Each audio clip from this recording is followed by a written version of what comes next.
a serious soundtrack. What is this?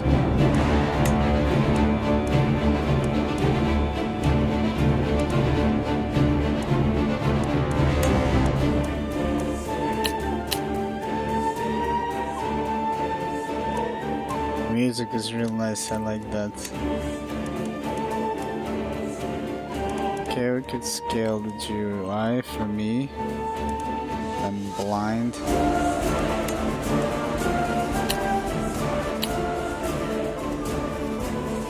Go. I think this should be more or less all right.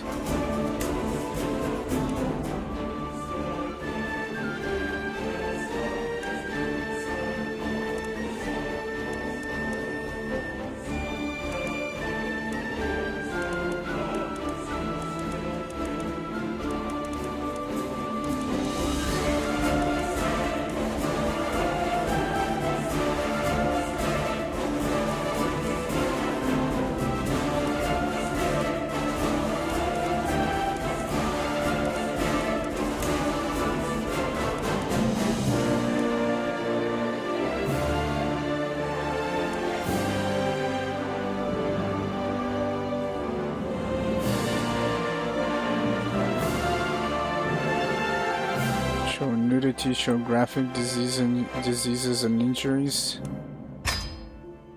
Okay, let's see how many people are playing. Ooh, wow. Up to 32 players. Holy shit. People are jamming. There's even 4 players, which is not a lot, but I see a lot of duos. Nice. Having fun. Achievements. So let's see. What about my account? Wait a minute. It's actually an old email. I need to change that. My Paradox account is not updated. Welcome to Crusader Kings III is a deep strategy game of dynasties and intrigue. If you are new to the world of Crusader Kings, we strongly recommend you play the tutorial. In the tutorial, you will play as a petty king, Murchad, a ruler in Ireland. Lead your family and dynasty to defeat your enemies and become king of Ireland. Hey Hedin, welcome back. So yeah, I checked, the internet is lagging. Probably in a couple days I'm gonna switch the ISP again, since this one is obviously shit. We're gonna try another one. And even now I see it's like getting choked on the bitrate.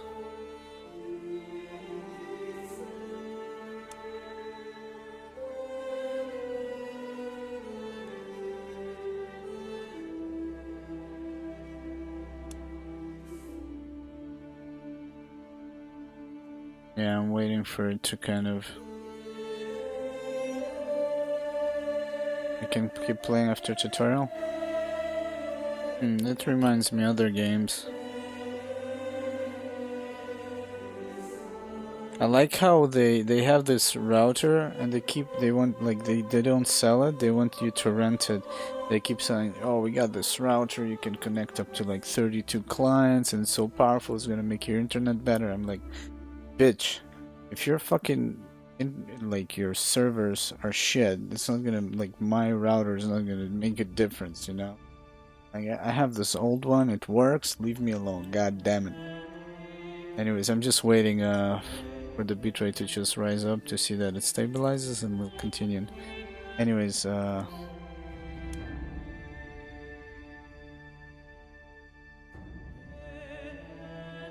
play tutorial. Well, I have to do the tutorial. I will not figure this one out. Music is good. I hope they have a lot of music.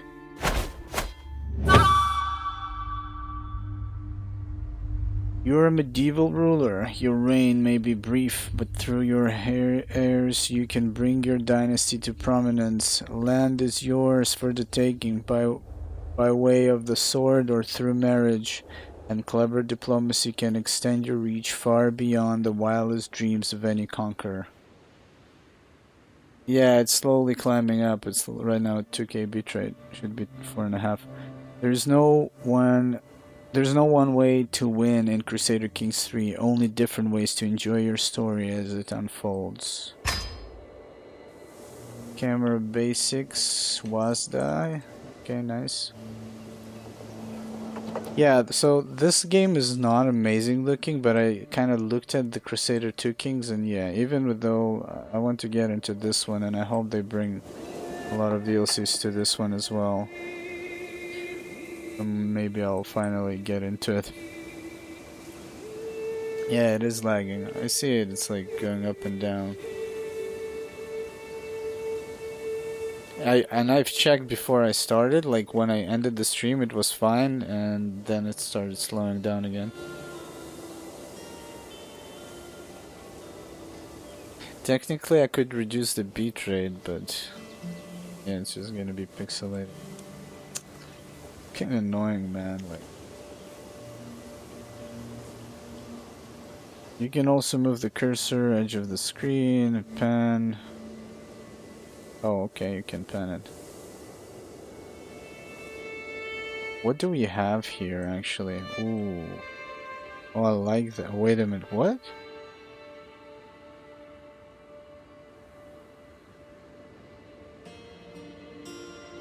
Wait a minute, so we have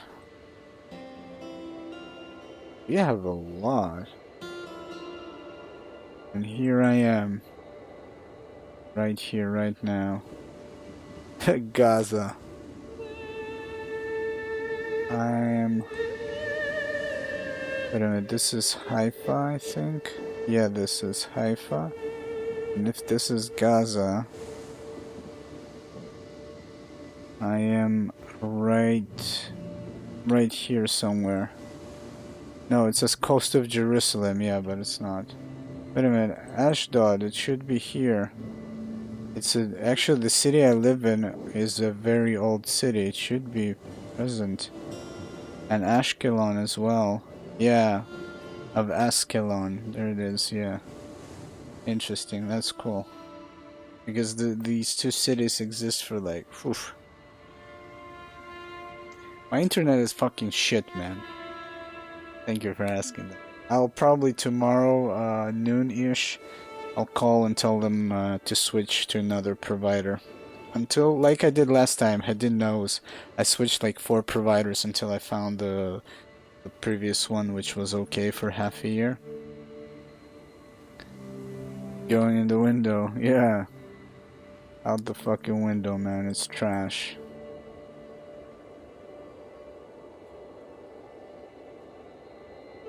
Okay, my bad. Zoom in, different information, display details, political.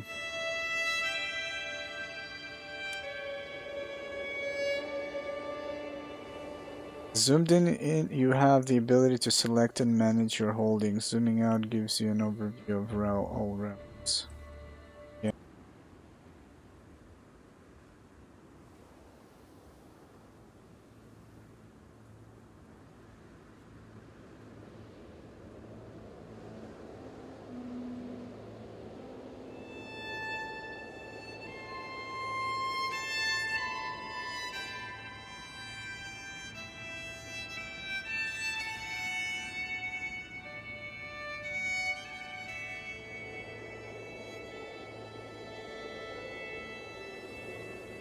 Okay, I changed the server. I was also using the server in my country to stream, so that was shit. Okay, so yeah, I got distracted by that. Different information is displayed at different zoom levels: detail map, political map, and paper map.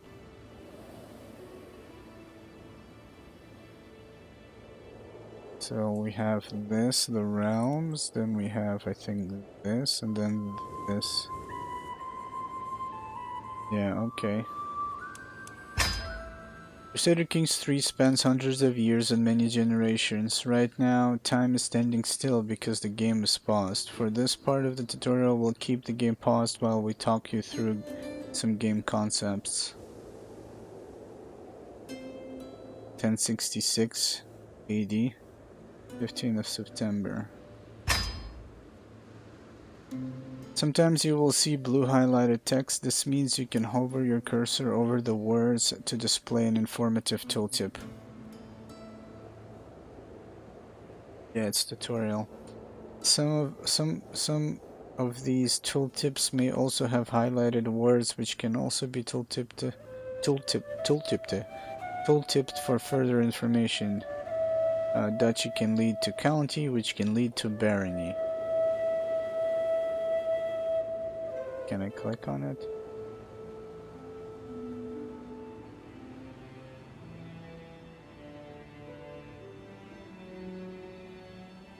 I do. By default, it takes a couple of seconds for a tooltip to lock in for mouse overs. This can be adjusted in the game settings. I don't want to sit here like, how do I do that? How do I do? I'm gonna do that anyways because I will not remember most of the stuff, but I will have that in the back of my head. It takes a couple of seconds for a tooltip to lock in for mouse. Place your cursor over this highlighted text.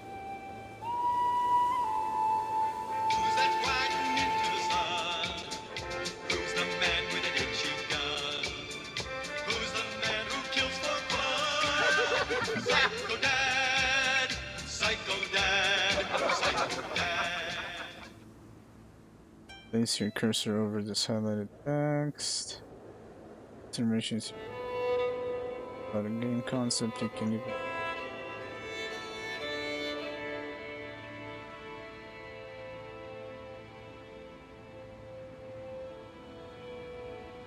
Oh, that's. Oh, I didn't realize. So you do. Oh, and you then you move it in. But wait a minute.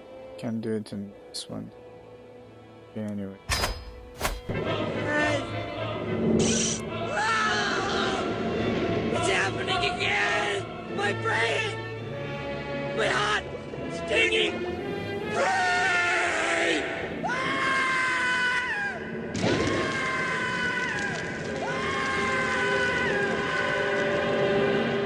What I didn't understand.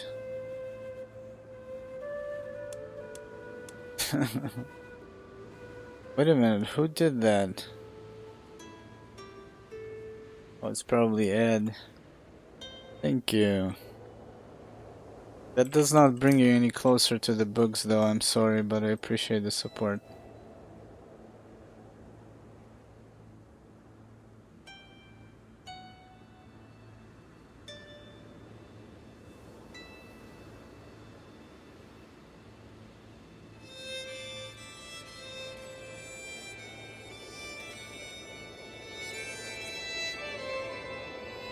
Yeah, I think you need to click on it.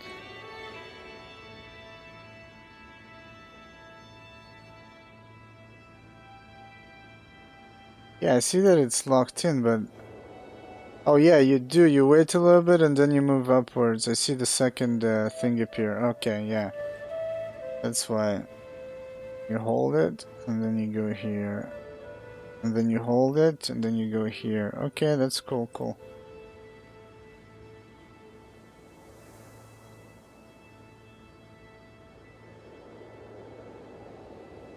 You've been watching Legend of Total War. That guy got the legendary cheese down to a science. What are you talking about? I actually going to play probably, depends how this game goes, because Total Warhammer had the SFO patch, which I'm excited to try.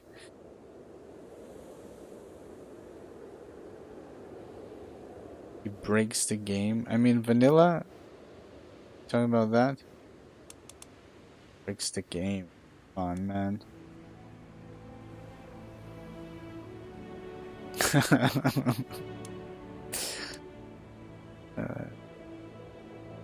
That's funny. Now let's talk about the game. Everything takes place on the map before you. The world consists of large and small territories, landed titles held by various rulers. Oh my god. Titles are represented by elaborate coats of arms shown as icons on the map. The icon representing your realm is that of your primary title, the most important and prestigious title. Oh, hold. Oh, by the way, Ed, you know what that is? Look at here. Look at this. Gaza Gaming, man. It's happening right now. I'm gonna conquer this and I'm gonna build like a fucking fiber infrastructure. And we're gonna put all the Gaza nerds into fucking Bitcoin mining for me. Just like in China, they have like World of Warcraft. They had like farming camps or some shit like that, which is crazy.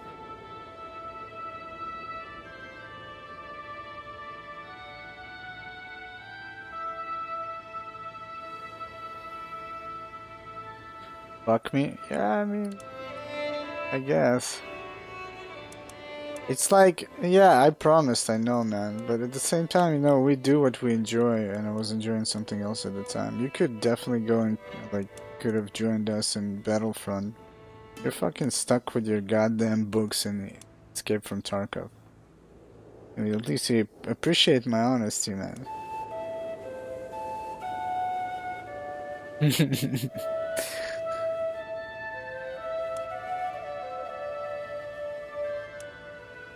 What do you mean you waited for me? I actually went to you in Discord, you weren't there. I was like, what? But then I'm like, where's he? Maybe I should, like, I told that I'm gonna hit you up, but then I thought, he's not here. I'm like, okay, this is a good excuse not to play.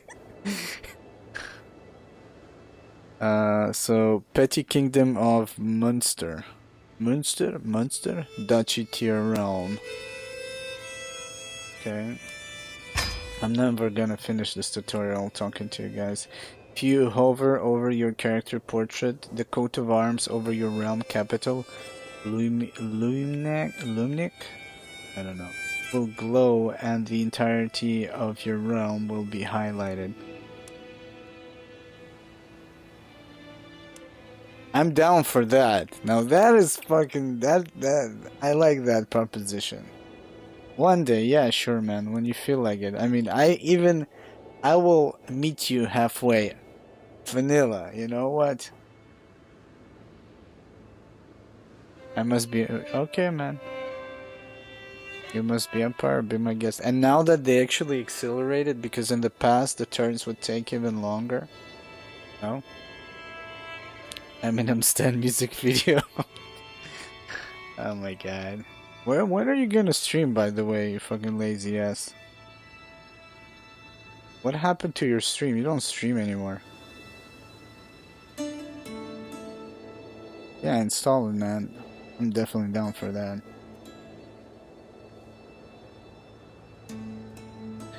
I'm sorry that I'm being distracted at the same time. Kind of coat of arms. Yeah, it shows your. Okay, so that's Sweden. What is that? Oh, Ireland. Shit, I'm gonna conquer. I'm gonna conquer England, and I'm gonna execute every boy named Edward in London. Oh, your internet is shit. Yeah, my internet is also shitting itself at these days. For the past couple of weeks. Ding ding ding ding ding, doxing, yeah. You also hold the Earldom of Thomond as a separate title. If you zoom out, it will read Munster on this part of the map because you are the top ruler of the area. See it? Oh, okay. I'm the big boss, Big Barbo. Jeff Bezos is gonna shut you down to Chinatown, but actually, the other day I was explaining why kind of Escape from Tarkov is beyond my reach. It's like before I played with you guys, I played with some of my friends, and like I don't feel like comfortable running around, being like first of all being like you know, a blind sheep.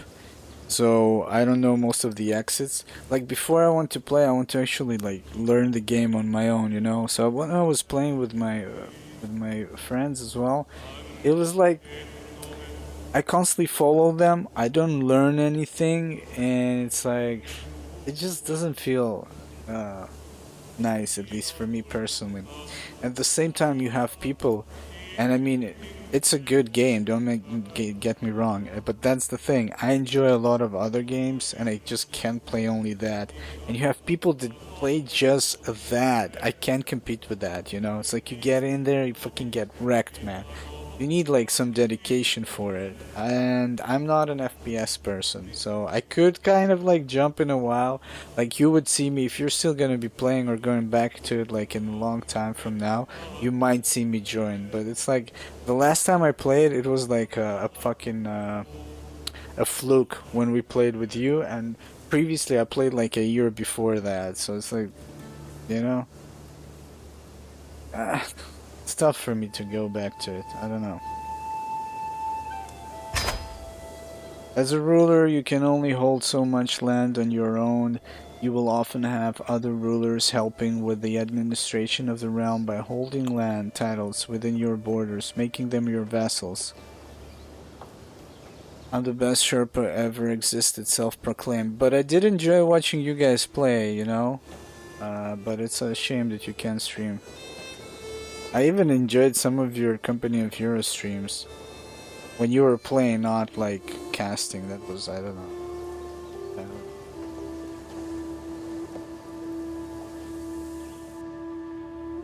know. Do you stream on YouTube, also farm super chats? I stream on YouTube, I don't farm super chats. I just stream because some people asked me to stream there a long time ago. 38 gigs, poop sticks, yeah. That's why I stop and check with mates, they know the way themselves, etc. Oh no, it's connect. Be careful, you cannot with connect. What? What are you talking about, Lone Wolf of the North? But this is now also counts as playing with friends. Yeah, friends. I can stream, but only if Gaudium permits that action with his consent. Man, I want you to stream. What the fuck are you talking about? Your streams are good. I mean, they're like Company of Heroes. Again, Company of Heroes, I have that game, I played that game, but I just can't go back to it, you know? Anyways.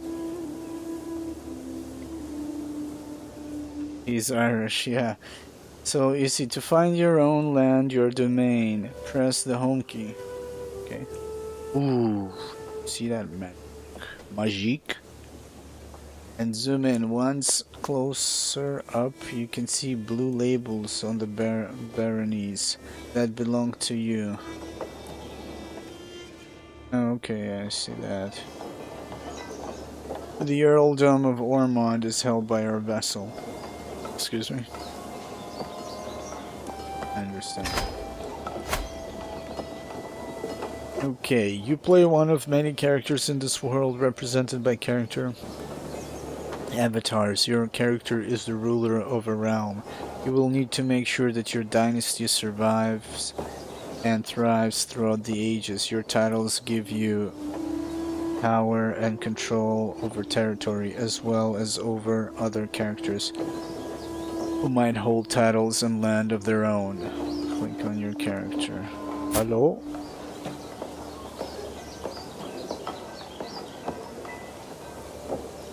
Character have skills indicating their proficiency with within a certain field. Some are great talkers, while others prefer to make their intent clear on the battlefield.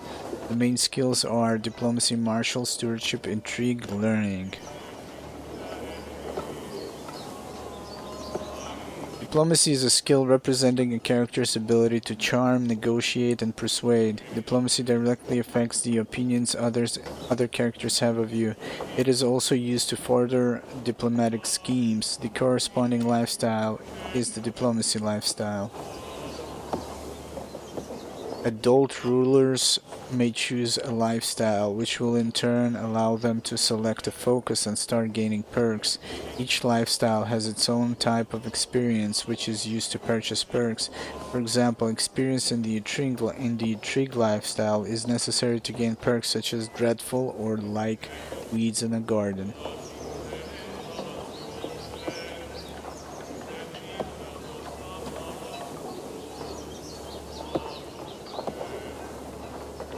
Fascinated? What do you mean?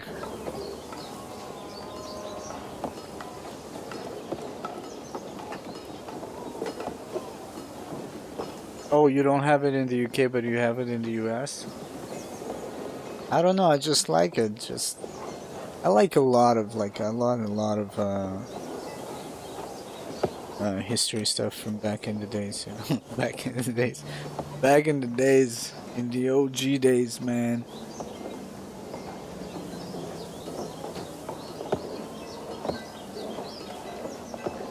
Let's see. Well, I guess we're gonna go into this later on. I wanted to see schemes. A scheme is a long-term attempt to affect another character in some way. Some schemes are personal while others are hostile. The success chance of a scheme relied on the associated skill. Some schemes also depend on other characters who might join as agents. A scheme has a chance of progressing each month, minimum 5%. Once it reaches the end, the scheme may execute automatically. Though some schemes, such as murder schemes, give the scheme owner the chance to back out in case they feel that the success chance is too low or the timing not right. Okay. And the music is good, I like that. Invasion and Bound. You're literally on Battle of Wasting Time.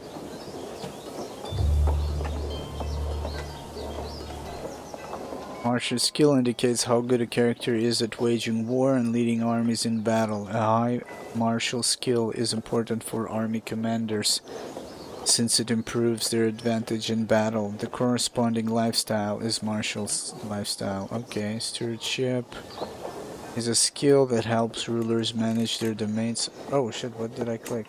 Oh shit, I'm fucking speeding up. My bad. Time was moving forward, wasn't it? A little bit. Harold needs men.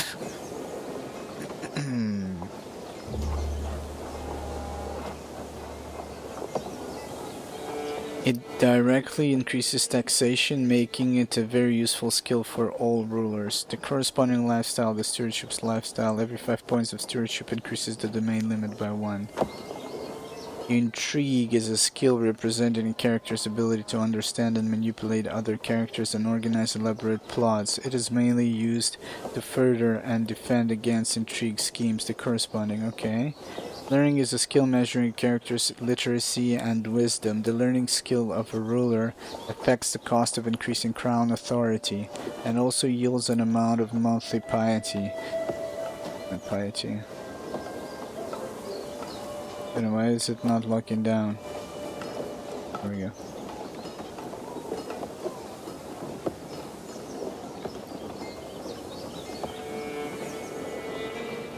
Piety represents the virtue of a character.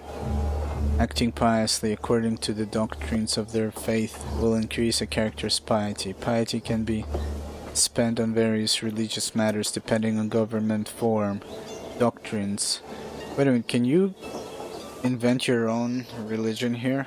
Oh man, that would have been so good. We would have invented some stupid shit and spread it across the universe, the galaxy.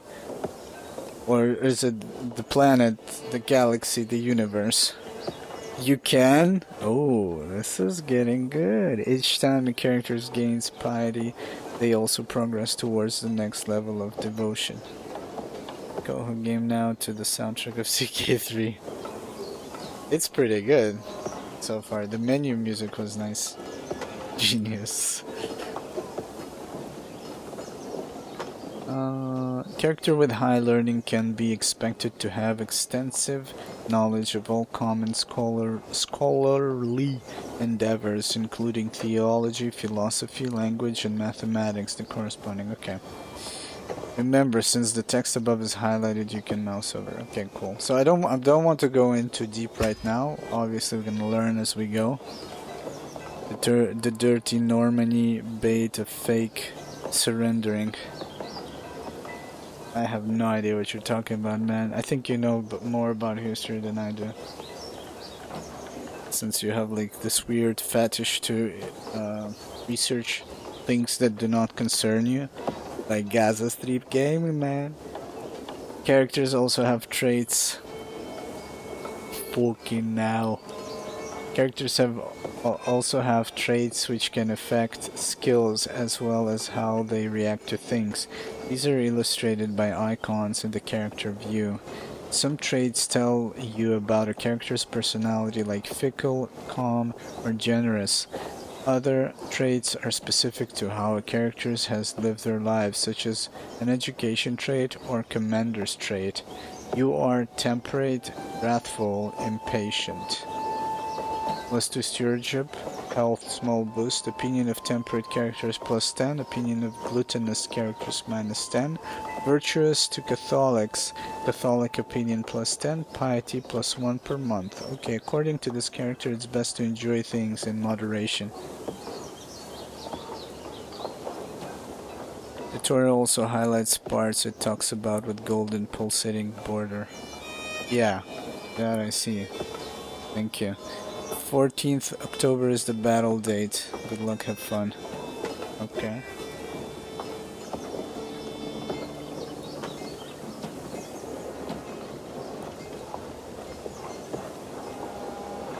Wrathful, minus diplomacy, +3 martial, -1 intrigue, +20 dread.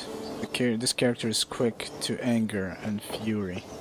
Impatient, -2 learning, +2% prestige monthly, opinion of leash, -5, vassal opinion, -5, hostile scheme power, +15%, opinion of patient characters, -15.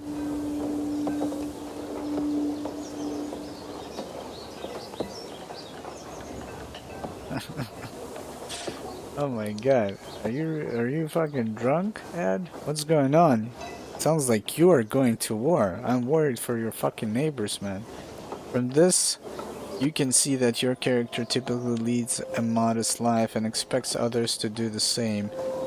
It is quick to anger when they don't. When a character chooses to behave contrary to their personality traits, it can cause them stress. Okay. Reaver. Raid speed +100%. Hostile county attrition -75%. Morchad longs for loot almost as much as victory. If there is anything of value to be had, he will find it. Martial +6. Monthly experience. Impatient, we saw that. Wrathful and temperate. What's this? Our military strength. Soldiers. Comrades.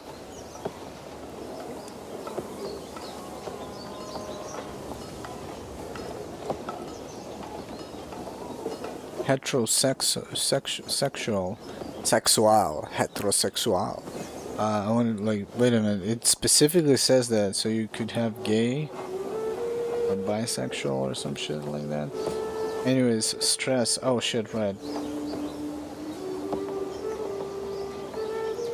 Stress measures a character's mental well-being. Characters gain stress when taking actions that conflict with their personality. Characters who gain enough stress will also gain a stress level, causing various negative effects that persist until they manage to reduce their stress. Wait a minute, who gain enough stress will also gain a stress level, causing various negative effects that persist until they manage to reduce. Okay.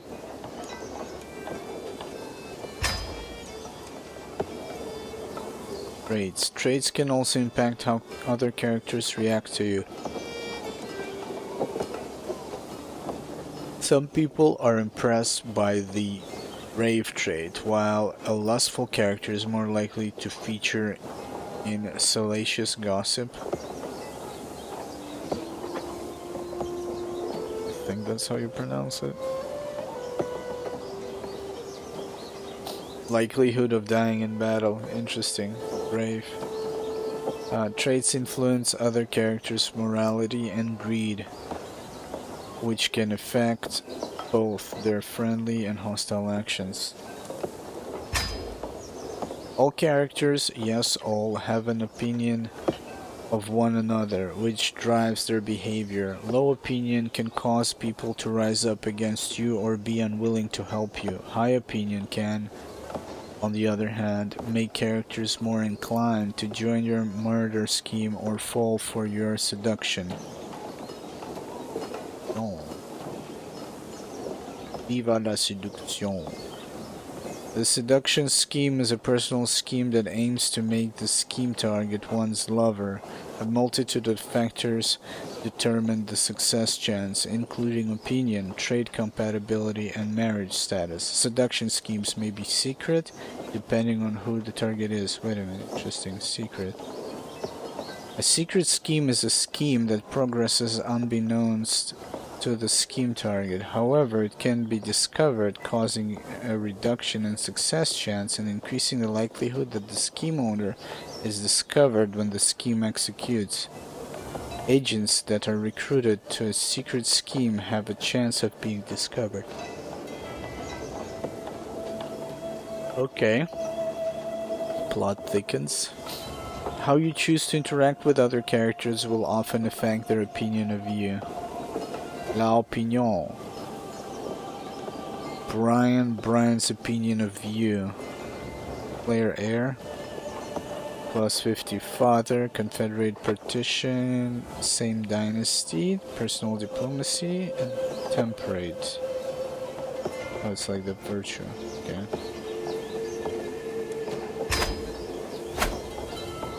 Gold. Let's go. Now we're talking money, money, money. To further your goals, you will need gold. Oh my god. To further your goals. Or did I say golds? Never mind. You will need gold. Among other things, gold pays for buildings, armies, and bribes. Gold is collected passively from both your holdings and your vassals as tax. Larger vassals and more important holdings tend to give more tax. However, money can't buy everything. Certain things can only be achieved by spending the right amount of prestige, or for religious matters, piety. Prestige represents characters' fame and social standing. Prestige can be spent on various worldly matters depending on government form, doctrines, etc. Every time a character gains prestige, they also progress towards the next level of fame. You can see the current state of your goal, prestige, and piety.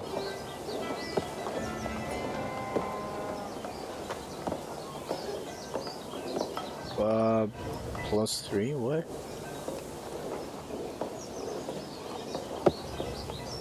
Established, distinguished,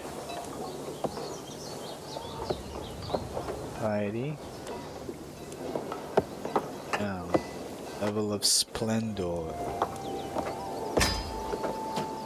Your prestige tells you how respected you are. It can be earned passively over time by holding many titles, for example, or actively, such as by marrying into prestigious dynasties or fighting as an ally in wars. So wait a minute. Over time, marrying and fighting wars with allies. Okay. Whenever you earn prestige, you build towards your next level of fame. Higher level of fame make other characters think better of you and bring powerful ways to wage war. Okay, some actions cost prestige, like declaring war. These actions allow you to leverage your celebrity for your own benefit. Characters won't think less of you for using them. Spending prestige does not affect your level of fame progress, just your current prestige. Okay. That's actually good to know. With a lot of piety, you will have an easier time interacting with your head of faith. As you are a Catholic, this is the Pope. Piety can be gained passively from the learning skill and virtuous traits, or actively from pious actions, such as going on a pilgrimage. Characters of most faiths can decide to go on a pilgrimage to a holy site.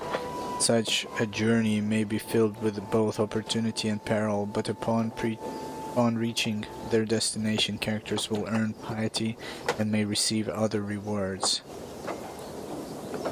You also have a level of devotion, which builds over time whenever you gain piety and can have positive effects for your character. Similar to Prestige, some actions require you to spend piety, like declaring holy wars or creating a new faith. Oh, that's exactly what I asked. Nice. Wonder if we can also create the rules of that faith. A holy war is a special type of war waged by a ruler of one faith against a ruler of a different faith. Holy war are usually quite destructive, with the winner of a holy war typically seizing all counties in the targeted area for themselves. However, if attacker's faith is pluralist, or the defender has vassals of the attacker's own faith in the targeted area, some or all vassal rulers in the targeted area may simply be transferred to the attacker instead.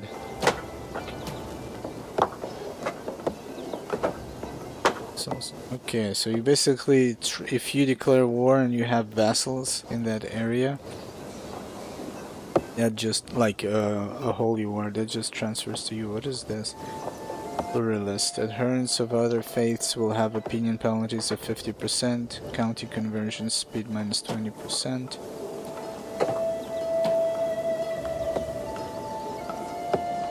Oh, it's a doctrine, okay.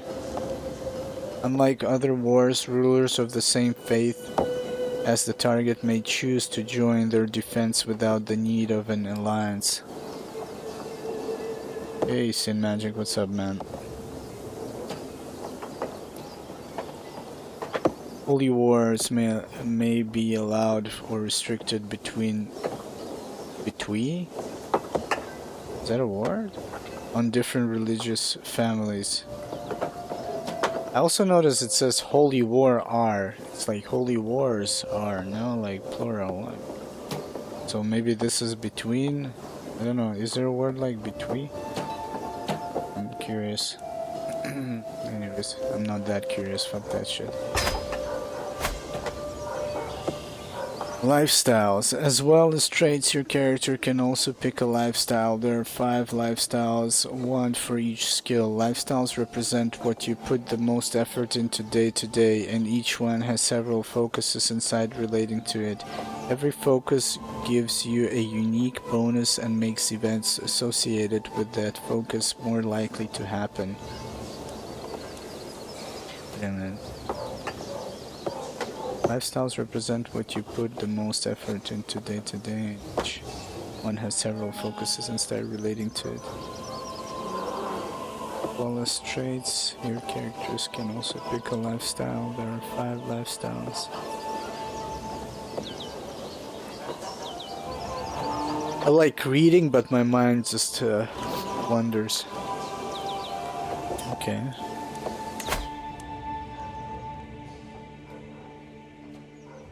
Click on any lifestyle to see its focuses. As time goes by, your character will earn lifestyle experience for maintaining a particular lifestyle. When you acquire enough lifestyle experience, you can select one of that lifestyle's perks from any of its trees. Yeah, have you played this before? Perks represent you practicing and developing yourself over time and offer unique bonuses like special traits or unlock lifestyle specific mechanics and content, such as the ability to start abduction schemes. As an example, the strategy Authority and Chivalry focuses all grant martial experience, which can be used to acquire any of the martial lifestyles perks.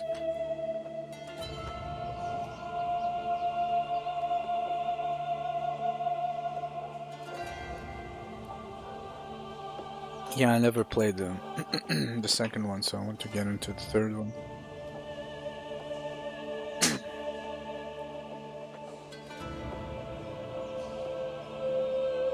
Excuse me. Okay, completing per trees leads to different lifestyle traits. Choose a focus.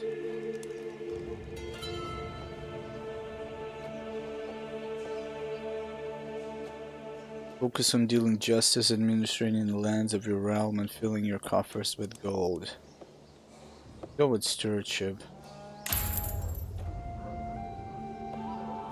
Where's Where's Chicksa to tell me that this is such a Jewish decision?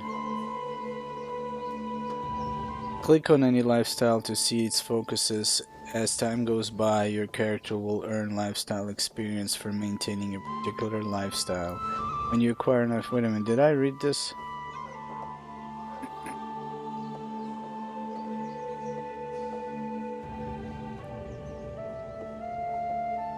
Yeah, I changed my ISP, but it's still not good, so tomorrow or maybe a couple of days I'll call again and choose another one until I find the one that works like I did last time.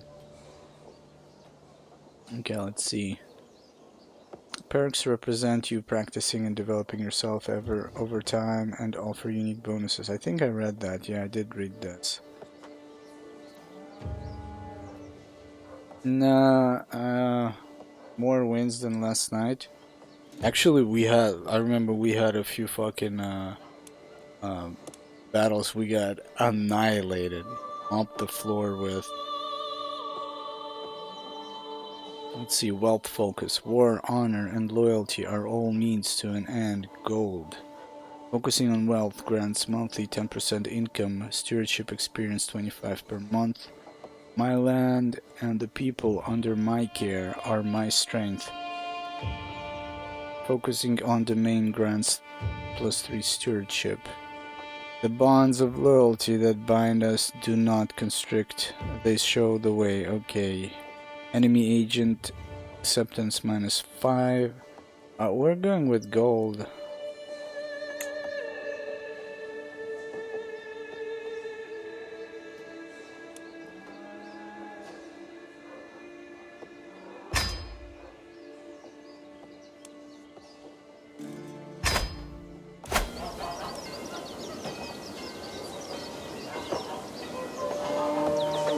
Other characters interacting. Now, having selected a focus, we can move on to other people. Interacting with other characters is key in Crusader Kings III, and you have many options for how to do so.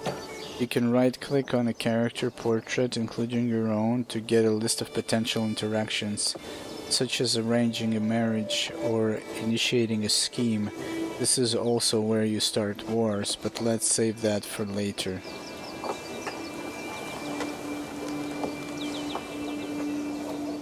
Player's heir is the heir that a player will keep playing as on succession. Okay. Yeah, 10% maybe later could accumulate it into something nice. Obviously, you need to have over at least 1,000 gold actually to get that 10%. Yeah, it depends. Like early on, it's nothing, but we'll see. We'll see.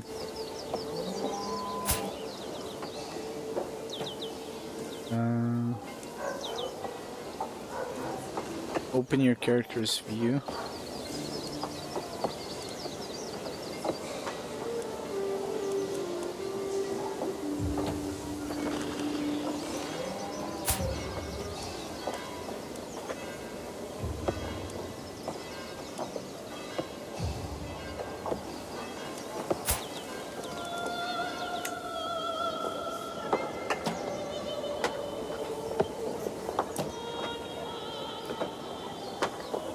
Yeah, I see the interaction. So, arrange marriage between two characters at your own court. Find a spouse for you.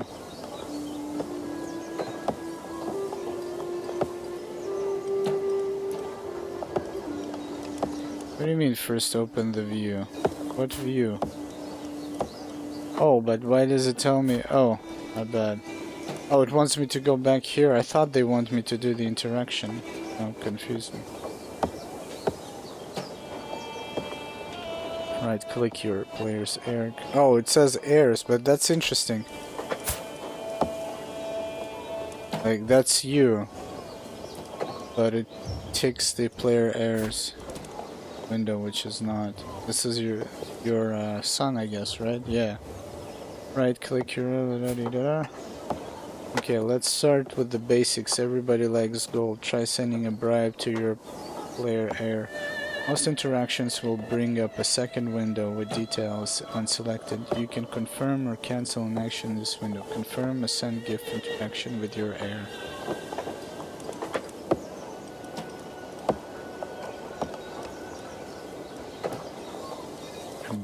Brian's opinion of you? Imprison. Oh, you just tweezed my wang. We can just imprison him right now. Awesome. Gains 30 opinion of you. Minus 1.2 per year. 50 gold. We'll accept. Well done. You have successfully increased somebody's opinion of you. Yeah, first game. Note the feed message in the lower right. This is where mildly interesting but non-critical information appears and goes away after a little while when paused. Certain opinion modifiers last forever, like family bonds. Others will wane over time, like the fading memory of receiving a monetary gift.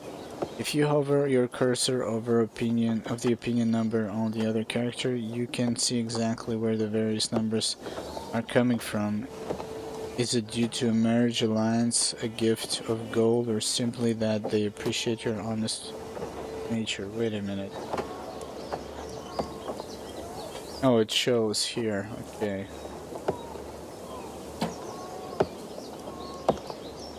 Alright. This is very mildly interesting but not critical.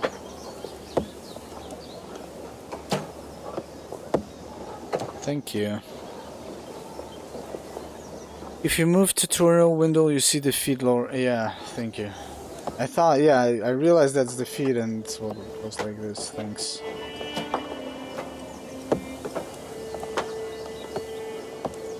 Okay. Oh no, don't show me again. Wait a minute, you want me to do that again? Skip lesson. What can I do? Wait a minute. So basically, I sent him another gift, I guess. You already sent him a gift. Yeah. Oops. Fucked up. I thought show again like this. Never mind. Skip lesson. My bad. Playing a family. Did I miss something there? I don't think so, right? I hope so. But I didn't actually. Next, let's talk about your dynasty. As the game goes on, unless your character meets with an ultimately untimely accident or terrible disease, they will grow old and eventually die. The story doesn't end here. It's only game over if you do not have an heir of your own dynasty. As long as your titles have heirs of your dynasty, your legacy will live on.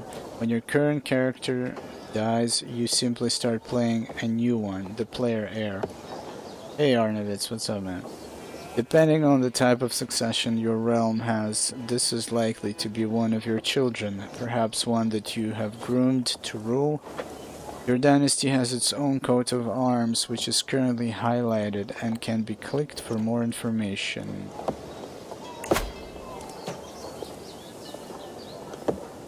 Okay, you don't need to do anything with this now, but if you want to look at the details of your dynasty later, it can be found here. Dynasty, I don't know how you pronounce that. House Brian? Brian? I'm gonna be butchering so many words in this.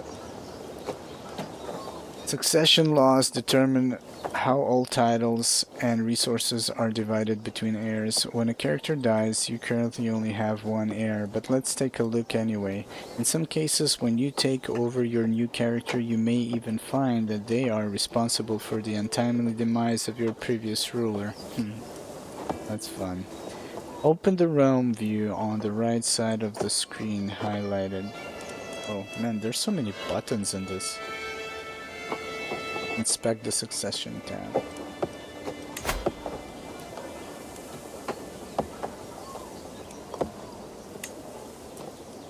As a member of a dynasty, you also have renown, shared by everyone in your dynasty. Renown grows in several different ways and reflects how infamous your dynasty is, rather than just you. Increasing your renown will echo down the generation for your descendants, raising your level of splendor.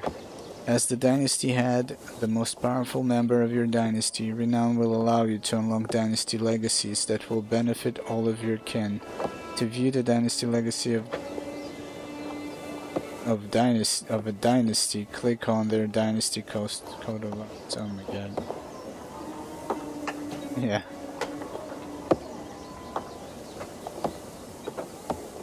Okay. Dynasty legacy of a dynasty.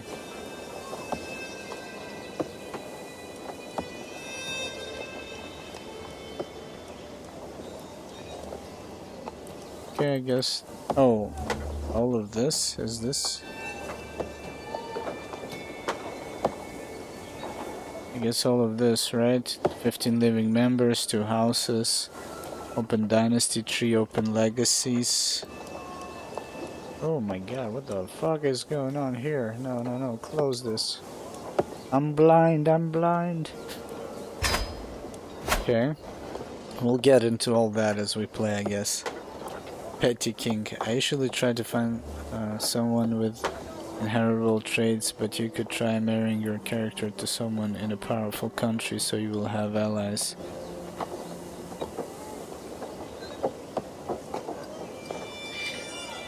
To ensure the future of your dynasty, you need family members. Getting married is a good start, but we cannot promise that you will marry for love. Like your character. Let's get married. For unmarried characters in your domain, you can set up marriages or betrothals by right-clicking on character and choosing Find Spouse or Arrange Marriage. The two options behave differently, so let's go through them. Select Find Spouse. Potty King. Yeah. I like that. I'm the king of potty.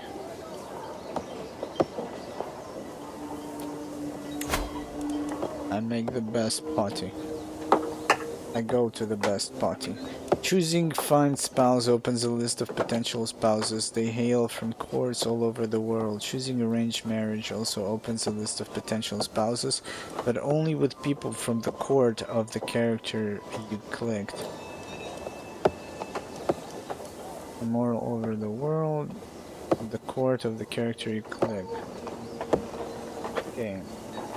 Your own character is visible on the left because this marriage needs your approval. Whoever is the liege of the other spouse will appear on the right side, as the union will need their approval as well. Arranged marriage can be useful for matchmaking between your courtiers or for setting up a specific marriage alliance. For now, Find Spouse is more relevant for our purposes. Okay. So like find spouses across the universe, the planet, the globe, and just arrange marriages from our spot, our little country. Welsh.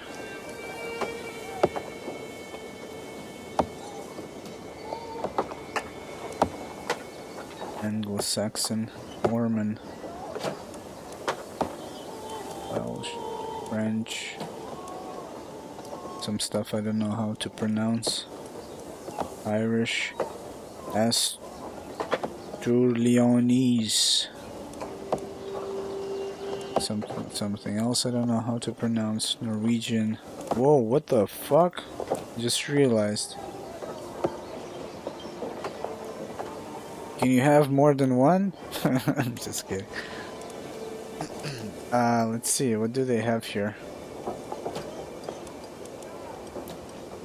Cynical. Intrigue, that's paranoid. Vengeful.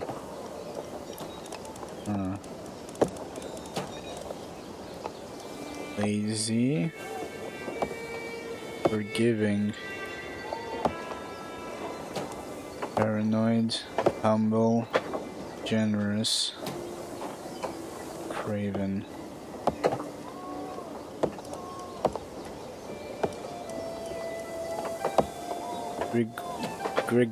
Gregarious.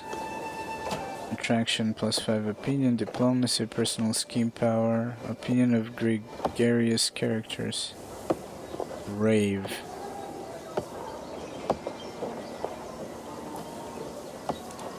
Wait a minute, are we wrathful, impatient? Am I looking at the same things here? I think I do, right? Concubine. Patient, hostile scheme resistance, opinion of impatient. No, I think we saw. So this is basically the same thing. I think I saw. No, this is his stuff. Reaver, skilled tactician, impatient. Yeah, he's patient, and wrathful and temperate. Okay, let's try and find some kind of a logical match, I guess. Wait a minute. Does impatience says about something about? Yeah, they hate each other. Patient and patient. Okay. Perks traits, yeah.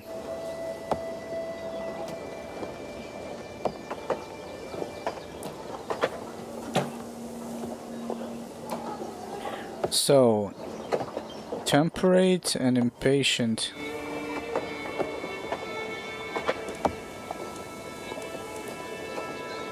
I wonder if there is such a thing at all. There it is. There is temperate. Virtuous to Catholics. Vengeful. Sinful to Catholics? That is so weird.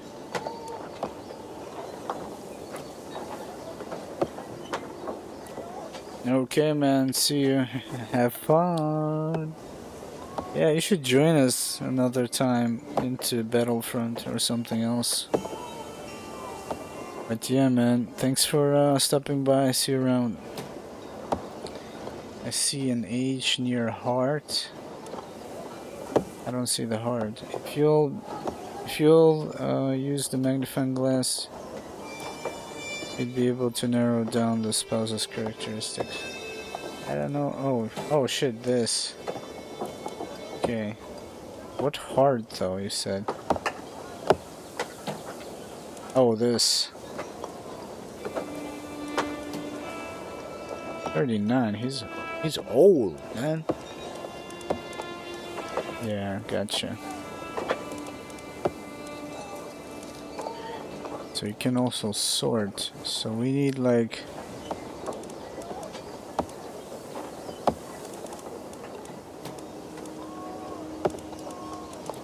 a lance power.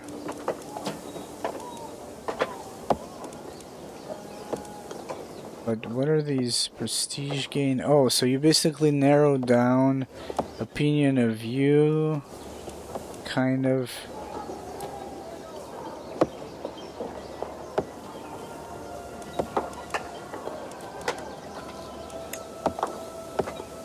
Oh, I see. So there are ones that completely hate you.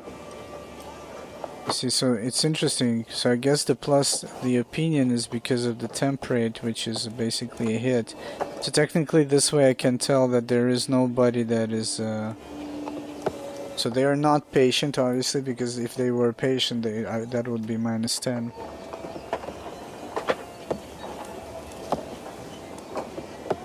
So there we go.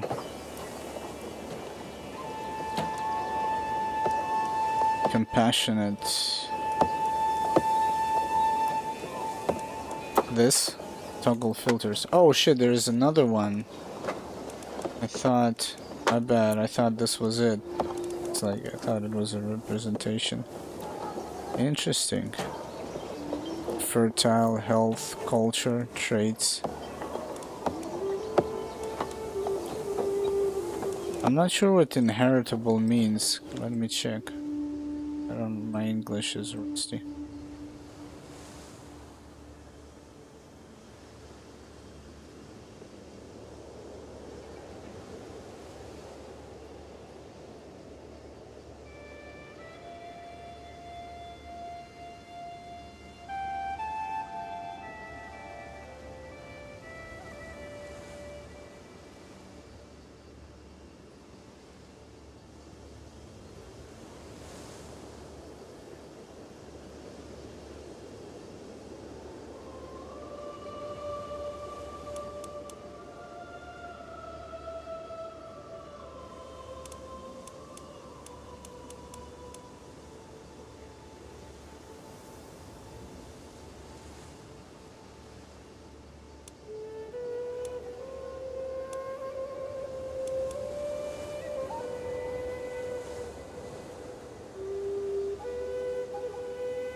This has more filters than Star Wars Battlefront group system.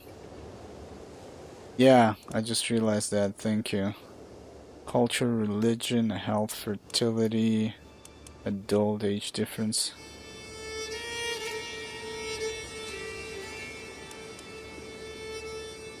Pressed, any claim. Norwegian.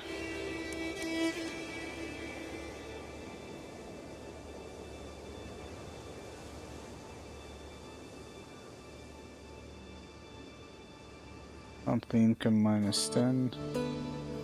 Okay, well, I don't really know, or it doesn't really matter to me. I'm just kind of just exploring a little bit, but we're about to just grab whoever. But did it even change anything? Yeah, it changed just a little bit. Some filters are set to non-default value. Yeah. It's like most are Catholic. Interesting. Not Christianity. Oh. Low-born. Oh, I just noticed. So, oh, you also have like, God knows who they are. Eesh. Okay, cool, cool, cool.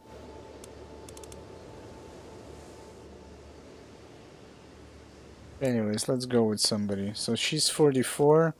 No, let's go for somebody younger. 20, perfect. What is that? House Normandy. Duke William II. Living members 22. What's up? Craven, temperate, and greedy. Monthly income. There we go. She's greedy. Beautiful. Oh, actually, there is a greedy one. Is there possible traits?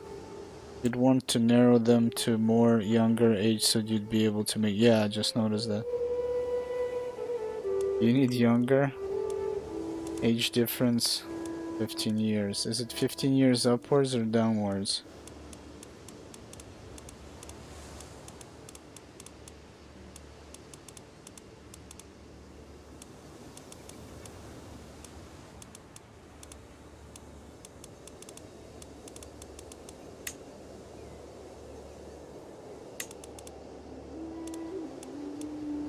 Kind of curious.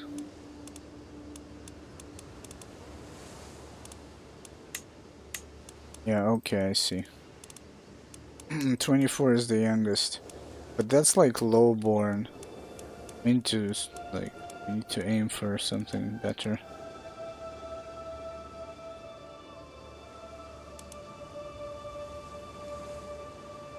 Younger than 30, yeah, why not? Equivalence is the best sort. Skill numbers? What are you talking about? This? Sending, intrigue.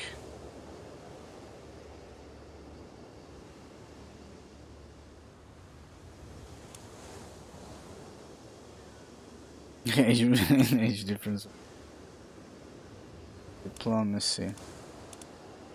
Oh, I see what you're saying.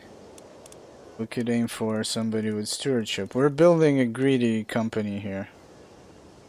Oh, I just realized. There we go. We got marshal and diplomacy and stewardship. Yeah, okay. There we go. Who is this? Lisan Sklager. None of that peasant blood for us. Oh my god. Would feel weird with a 15 age. Hey man, it's a video game. No? Or is it? Anyways, there we go. Who is this? To my soul desire. Obscure. Level of splendor. So that means obscure, they are unknown. Some shit, right? Insignificant. Obscure. Yeah, there we go. I'll go with her, whatever. Stewardship 20. By the way, can I see my stewardship right now? Domain taxes, 2% plus domain.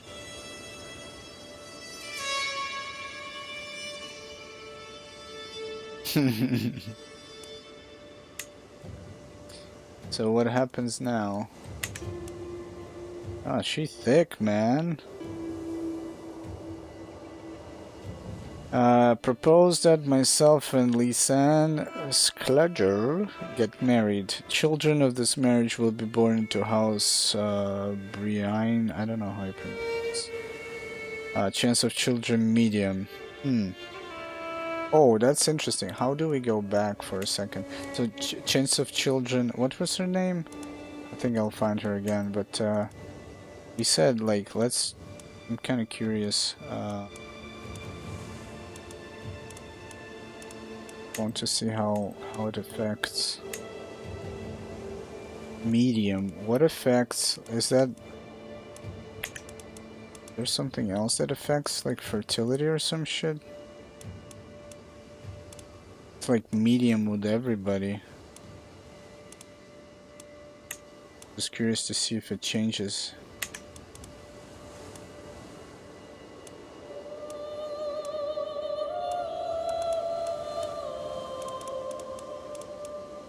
Like how younger they need to be to like be fertile.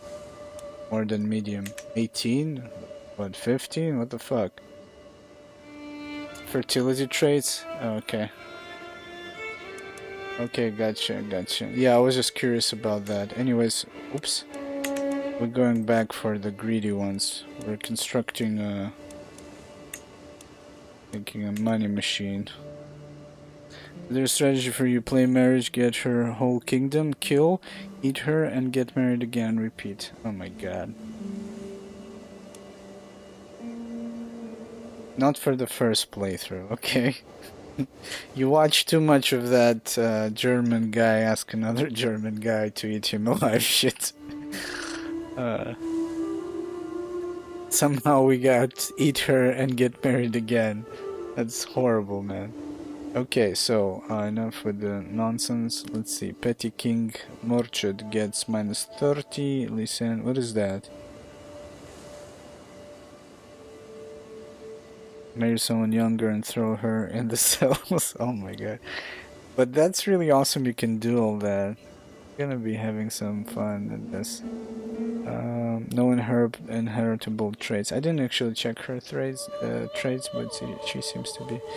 So you don't have available hook on Count Benno. Matrilineal.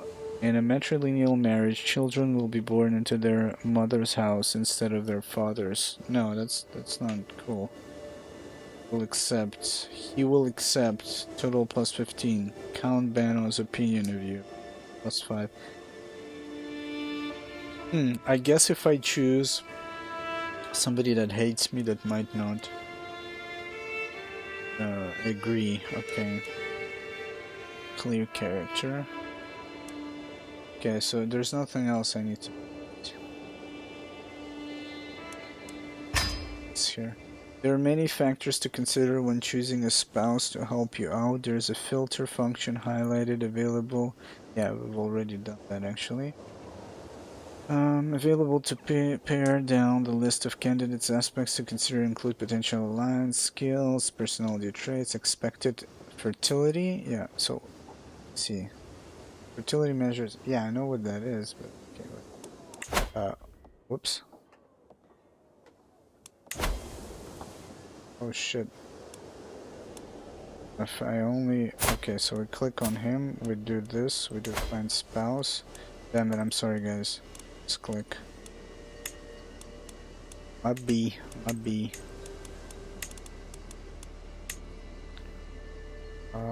You can change your selection by clicking the clear character. Yeah. When you have selected the 2 characters for your marriage, you are presented with the details of the union along with the additional options such as having the marriage be matrilineal. If you are happy with the marriage, go ahead and send an offer. This action usually takes a few days, but will make it instant for the tutorial. Get married, select a spouse of your character, and click send proposal. You guys saying?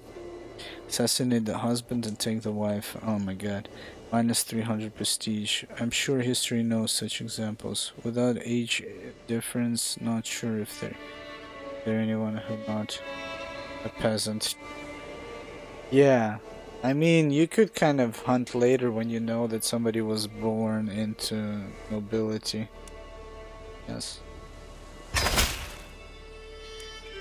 To the amicable petty king Murchad of Munster, I accept your marriage proposal. You will be joined with my acquaintance Lisanne in holy matrimony. May God grant you long life and many children. Signed, Count Beno of Mansfeld. Excellent. Congratulations, excellent. May you live long and happily together. You may have noticed the toast message at the top of the screen.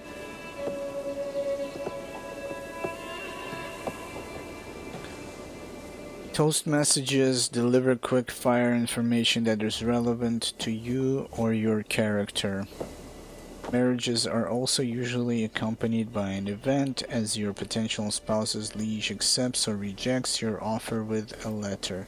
There are different kinds of events, and they are critical to shaping your destiny, so keep an eye out for them. For this tutorial, we recommend that you use Find Spouse for your son as well. As soon as your son is married, he can start producing members of your family and heirs to your titles who are of your dynasty.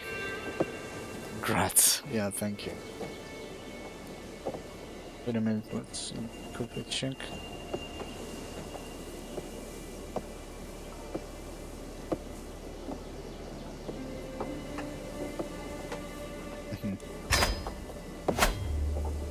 Dynasty and house. Family is important. The player heir will always come from your dynasty, and most often from your house. In the future, it won't hurt to keep an eye on your family and their line of succession. Depending on their succession laws, you might end up inheriting titles along with land and vassals from your relatives.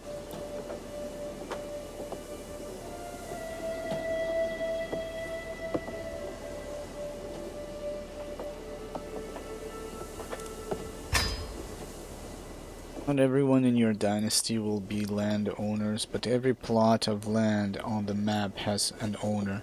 Sometimes that owner is you, sometimes it's one of your vassals, and sometimes it's another realm entirely, many of whom also have or are vassals.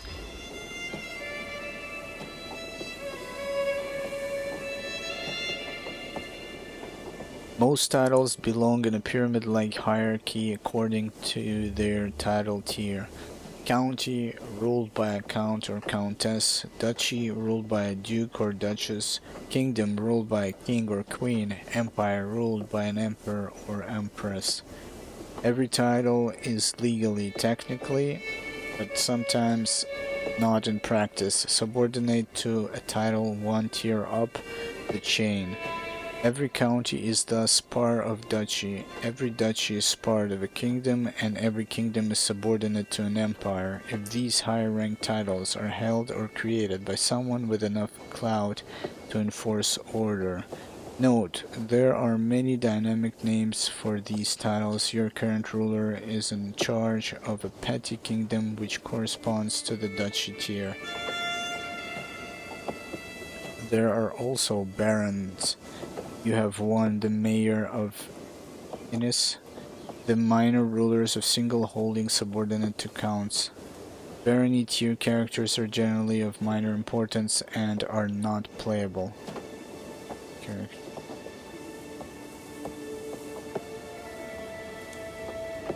Okay. County is a title ranking below a duchy and above a barony. Yeah, the Baron doesn't exist here. We say legally because as Crusader Kings III lets you play with history, there's no way to guarantee that a king is actually in control of all the titles that his kingdom is supposed to contain within its borders. We call this title hierarchy de jure. What's this?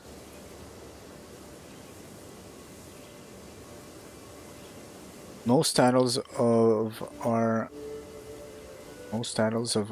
consistent part of a higher tier title de jure by law. For example, a ruler may be king of England, but their realm does not yet contain all the lands that are legally considered to be part of England.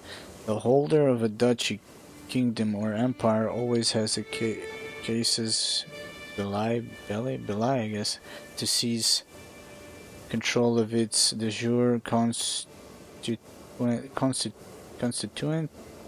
titles. Vassals will also decide who their rightful liege is based on what title their primary title is de jure a part of. Oh my god, this words fucking struck me hard. If you switch to the duchy titles map mode, you can see that as a ruler of the duchy of Munster, the county of Desmond should legally be part of your realm. The different map modes can help you give an overview of the jure title structure of the world. Change to duchy only, yeah. Duchy titles. Oh, I see. So you can separate our titles, cultures, faiths. Let me quickly check something.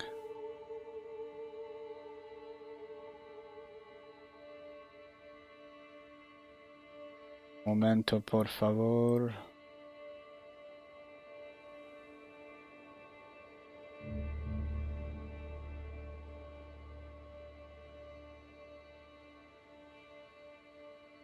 Okay, cool.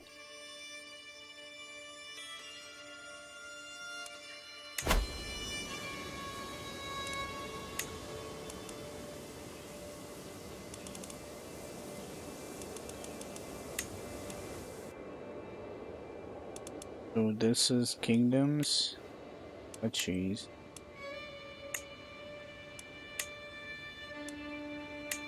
I like how it's Norway, Ireland,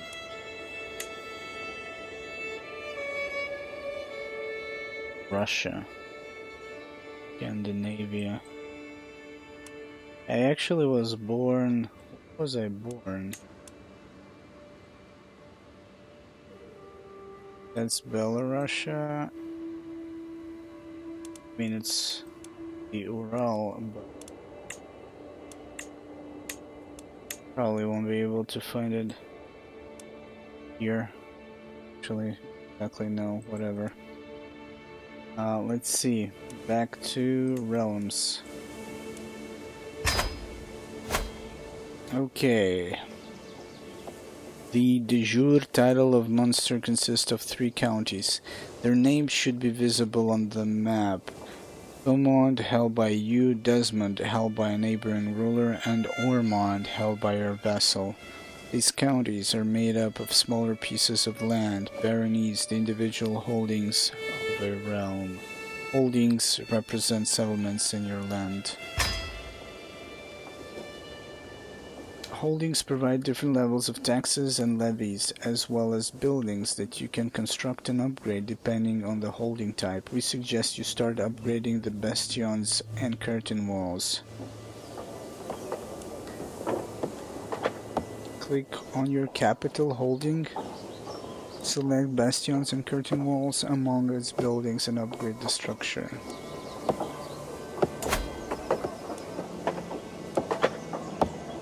Lookout towers, hide tents, bastions and curtain walls, tax increase, fort level increase, garrison.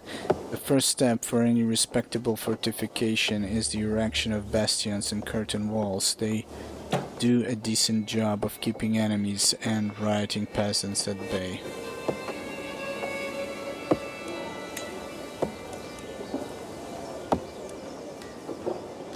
Years, 213 gold. What's this? Replace building.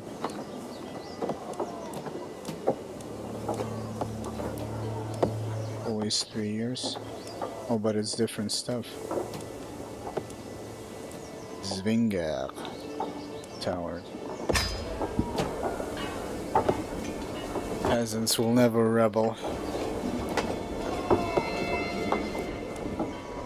Gonna hold them with an iron curtain, with an iron fist.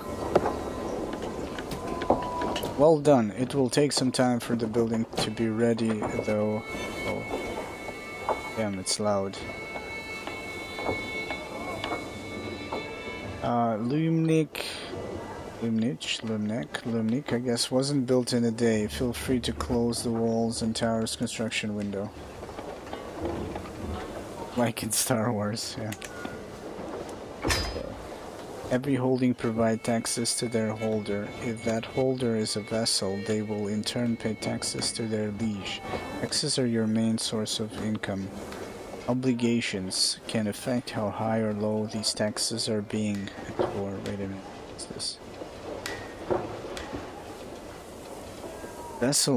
Vessel obligations define how much tax and how many levies a vassal provides to their liege. The bulk of most armies is made up of levies. Each holding provides a set number of levies to their holder. Vassals in turn provide a part of their levies to their liege. Levies are made up of mostly poorly armed fighters and are considered their own unit type. Peasant militia, ruffians, local sellswords, destitute, nobles, minor landowners, etc. A levy has 10 damage and 10 toughness. The other type of soldiers in the game are men-at-arms, expensive trained professionals. Soldiers' damage determines how many casualties they can inflict upon the enemy during battle. A levy soldier does 10 damage. Soldier toughness determines how much damage they can take in a battle before become a casualty. That picture of the levies right now at the top left reminds me the picture of Lord of the Realms a little bit, even though in Lord of the Realms they have like their mouths open on the front of the box. Lord of the Realms actually kind of looked like this. You also have management, Knights of Honor as well, so that's really cool. But Knights of Honor have like real-time strategy element to it. I hope the second one is going to be good. Anyways, feudal vassals pay a percentage of their total taxes and levies through feudal taxes and feudal levies obligations. These contributions can in turn be modified by fine print options such as fortification rights granted or unsure. Okay.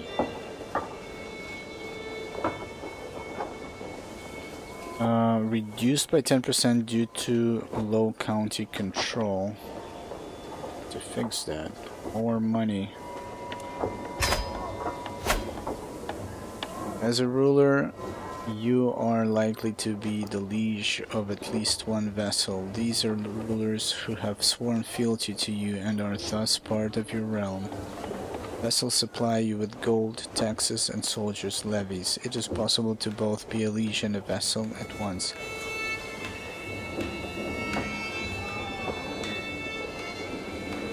Open the realm view on the right side.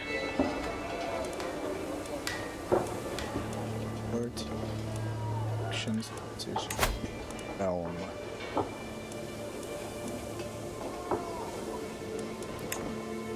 Vassals.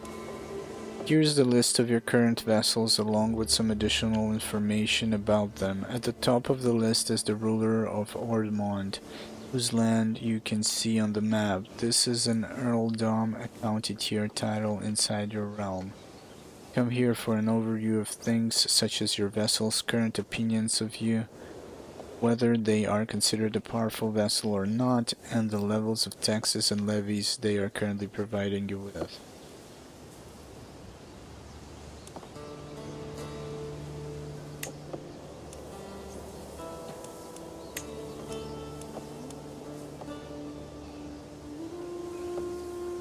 Republican government is an unplayable government form where an elected citizen rules for life. The government form of burghers and merchants.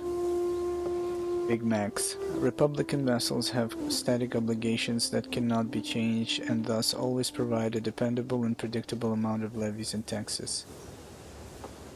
Static obligations. Okay, towns are ruled by the privileged citizens of the burger class, whatever. Picturing that.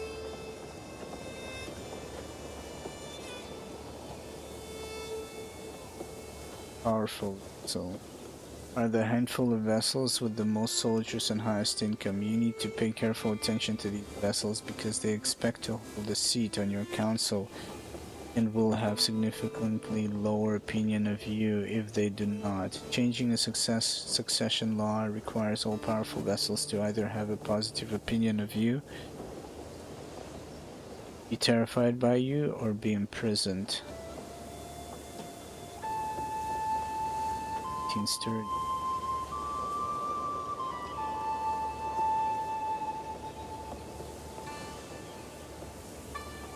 Vessel limit determines how many direct vessels you can legally have, excluding barren tier vessels. That's the lowest one.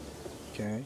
Although you can go above your vessel limit, doing so will lower the taxes and levies your vessels provide, and you may be better off transferring some vessels to stay below.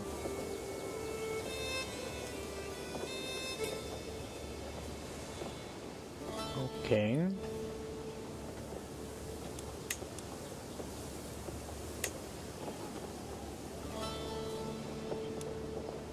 Modify feudal contract. Nice, man, GG's. Guys, announce new battlefield which will be named as Just Battlefield. Are you joking? Yeah, there is a new battlefield this year, they said. It's supposed to be this year. Taxes paid to you by your vessel.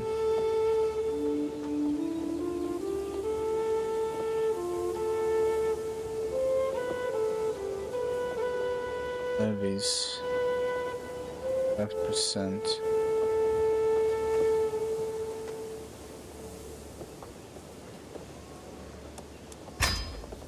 It's worthwhile keeping your vessels happy. This keeps them out of schemes and factions against you.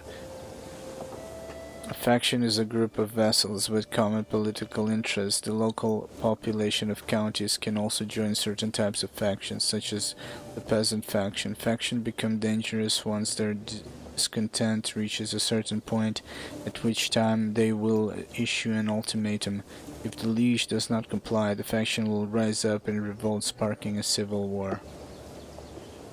No matter how mighty a ruler your character is, if your realm unites against you, either to depose you through war or just to murder you while you sleep, your reign is bound to be cut short. Some of your vassals might serve on your council, making their opinion extra important, as they will be trusted with counselor tasks. Important jobs that can be given to your counselors. These tasks can either be general or specifically target a county or court. 3, 4, 1, 5, no numbers, yeah. Yeah, of course I have Total War installed, yeah. I always have that game installed, man. They don't know how to count. Battlefield 1942 or some shit. Then Battlefield 2, Bad Company. There is a limit to how many vessels you can comfortably be in charge of before a realm becomes unwieldy. Going beyond this vessel limit affects taxes and levies provided to you. This doesn't matter for the tutorial, but when you start to build your own kingdom, be mindful of growing too fast. Yeah, spank me, daddy.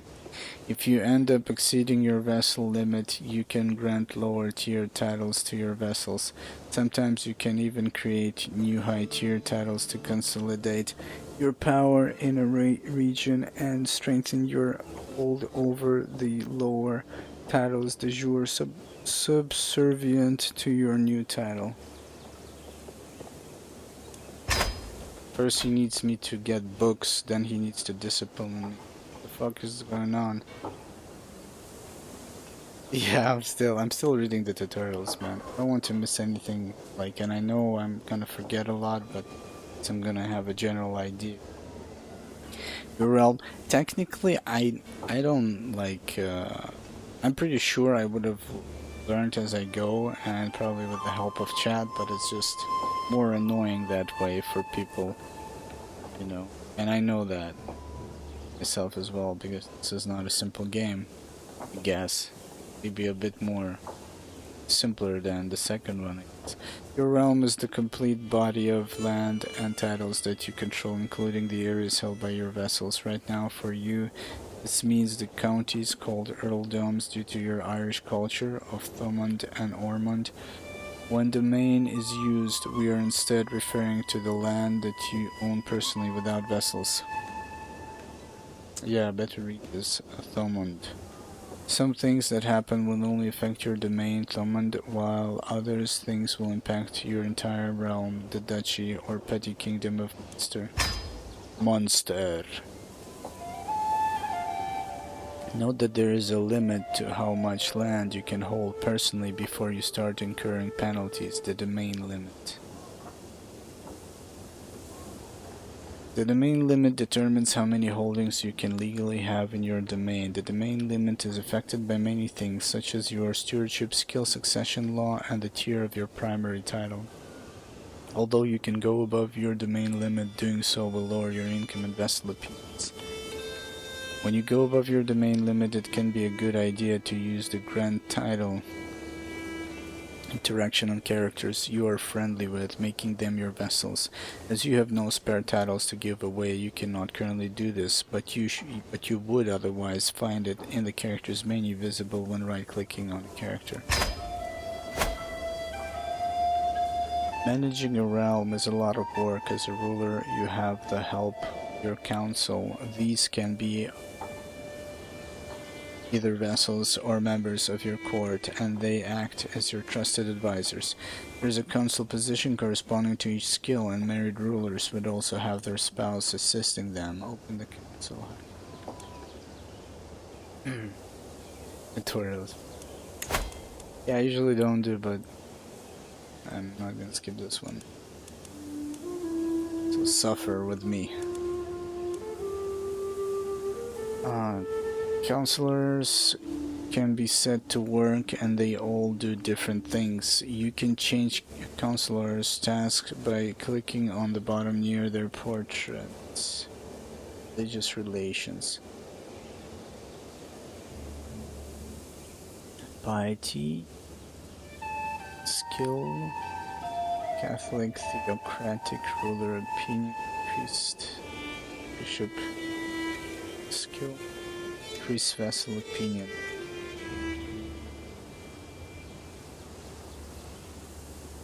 At 100% opportunity to claim unpressed. What is this? Unpressed claims are legally tenuous and are not inherited by the children of the claimant. However, unpressed claims become pressed if they are used in casus belli to declare war. Even if the war ends in a white peace. What the fuck are they talking about? I don't know these words. Pressed claims are considered legally strong and are inherited as unpressed claims by the children of the claimant. Let's see. What is this? White peace. One of the three possible peace offers. Sometimes both sides will agree that the war is no longer worth pursuing. With a white peace, the attacker typically still loses some piety or prestige, but far less than with an humiliate. Okay? I think I read this.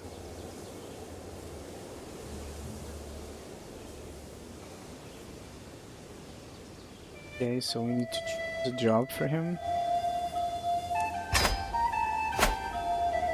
Or just they wanted me to see that. What is he doing right now? Realm Priest did not endorse you.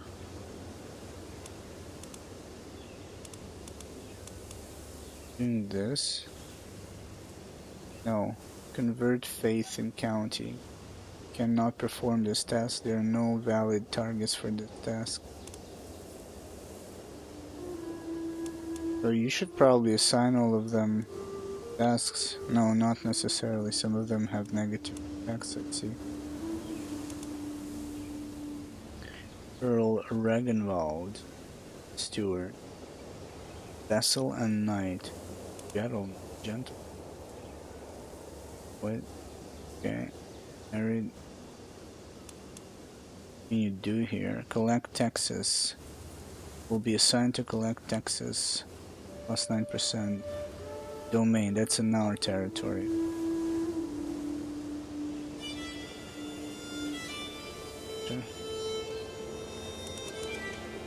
Spy. So wait a minute. So a steward, a chancellor, a duchess. Oh, that's the queen. A bishop, marshal, and spy master. Okay, let's see. Schemes are long-term goals aimed at another character. They can have hostile goals like murder or abduction of your target, or be more wholesome, such as the befriend scheme.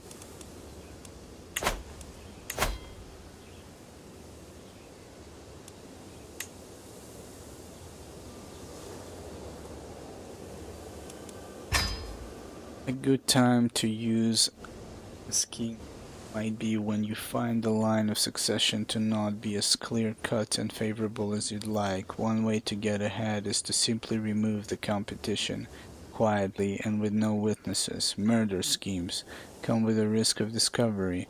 If your attempt goes how do you... Worry? Actually, got it, close it. Want to pause the game.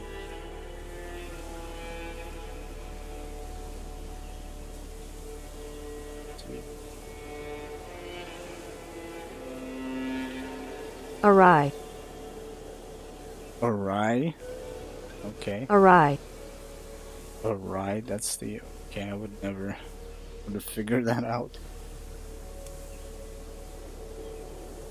Okay.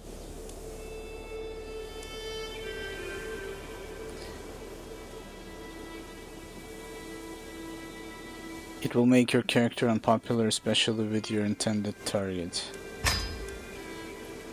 The sway scheme is made for increasing the opinion someone has of your character. Let's try it.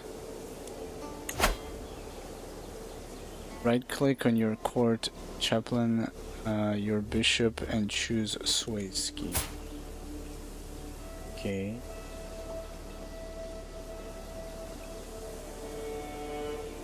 Oh, here it is. Attempt to sway Cathmal, improving his opinion.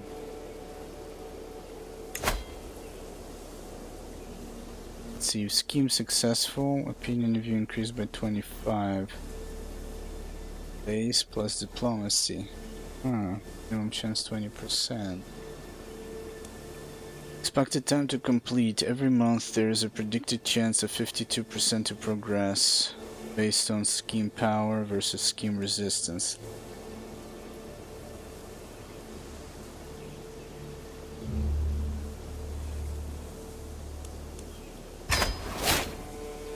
Excellent. Once set in motion, your scheme will slowly progress over time. The time before a conclusion is reached varies based on the scheme's success chance, which can be affected by relevant skills. In this case, it is affected by your diplomacy. If you are unhappy with your scheme, you can always cancel it by clicking the Abandon Scheme button next to the scheme. Okay.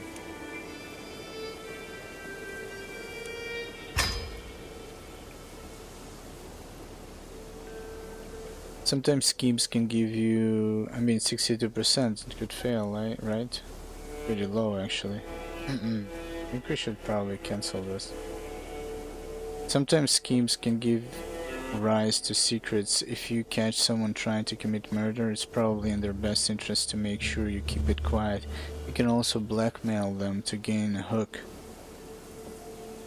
A hook is a general term for a relationship between characters where one can get the other to do their will. There are two types: weak hooks, strong hooks, which are acquired in different ways. Shouldn't like going to succeed because it's like tutorial stuff. Hooks can be used to force through many interactions, for example marriage proposals and feudal contracts. A weak hook is a fairly common hook that you might have on a character who owes you a favor or that you have manipulated to do well. While there are many interactions where a weak hook can be used, for example, in marriage proposals. They cannot be used to force someone to become your agent in a murder scheme, and does not provide a passive benefit.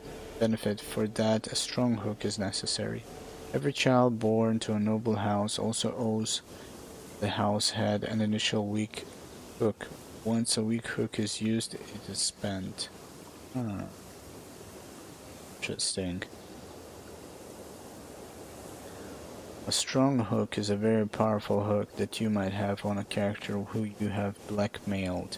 Strong hooks are much more powerful than weak hooks and can force someone to do terrible deeds for you. This is more like it, such as to become your agent in a murder scheme, in addition to everything a weak hook can do.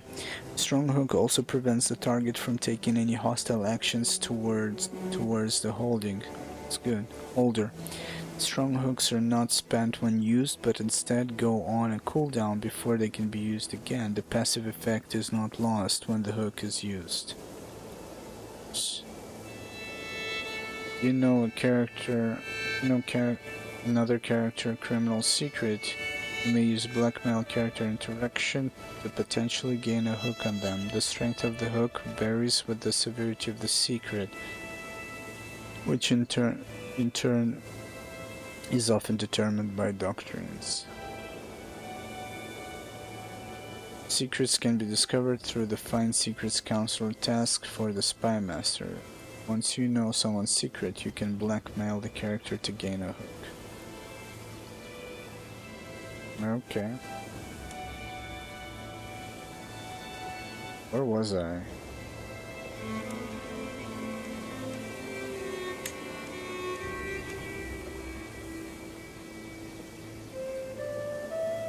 As you play, you'll find many different ways to gain and use hooks. Yeah, blah blah blah, manage hook. Now let's pretend you have managed to get a hook. You have gained a favor hook on Earl Ragnvald. This weak hook can be used for a number of things. For example, you can increase the obligation set by feudal contract you have with feudal vassal. To access the menu for changing your feudal contract, go to your vassal's list in the realm view or right-click his portrait to choose Modify Feudal Contract. Time has a nice strong right hook. Yeah, I see what you did there. You may notice that some interactions are not immediately visible when you have many interactions available. The character interaction menu only displays the most common ones. To display missing interactions, click More button in the category. Okay. Click on him and it says Modify Feudal Contract. There's more.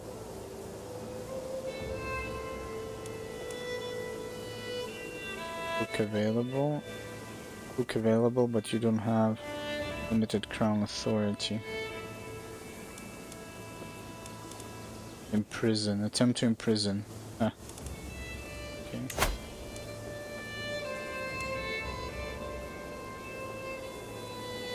Hook. You can use your weak hook. Or you can just try and talk to him. See.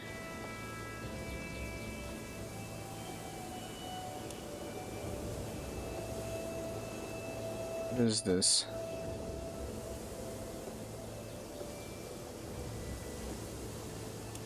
Council rights. Powerful vassal opinion. To the demand council position interaction can be used at will.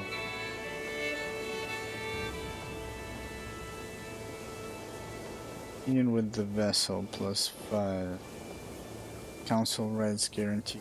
That's like for him. Oh. The vassal is granted, special council privileges and will expect a permanent seat on the council. Granting this privilege to too many vassals will eventually upset the powerful vassals of the realm. The other guy is the powerful vassal? Let's see. The vassal does not have to spend a hook if their liege's crown authority prevents them from waging war. This Special treatment also makes it easier for the vassal to declare wars inside the realm, reducing the cost. So it can declare war regardless of the legal's crown authority. The vassal pays 50%.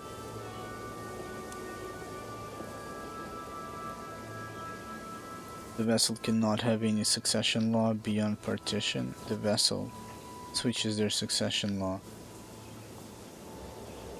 Every ruler has a main succession law that determines what happens to their titles on succession. In addition, oh, I see.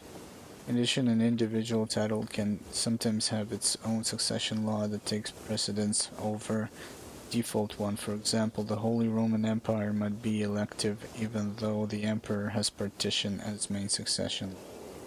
You can only change succession law when at the appropriate level of crown authority.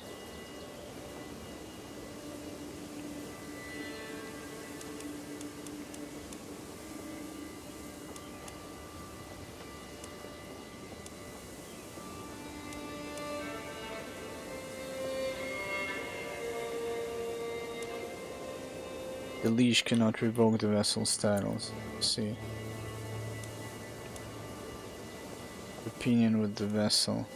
It shows like -15 and -15 in the brackets. Like, but what is his current extortionate? The current level normal taxes and the proposed level extortionate taxes are not adjacent. Oh, I see. You cannot skip one level.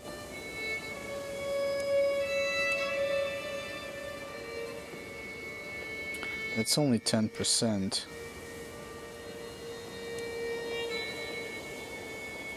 I think it's worth.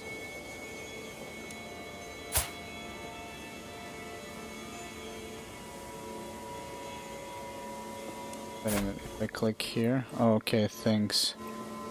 Then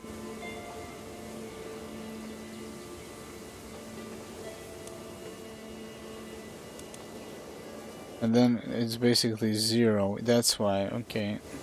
Short reign, impatient. He doesn't like us, so is he patient? Honest, paranoid.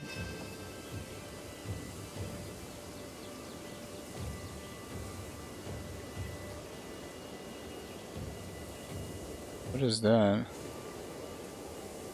Architect. Oh, that's a pretty good one. Doesn't like deceitful. Okay.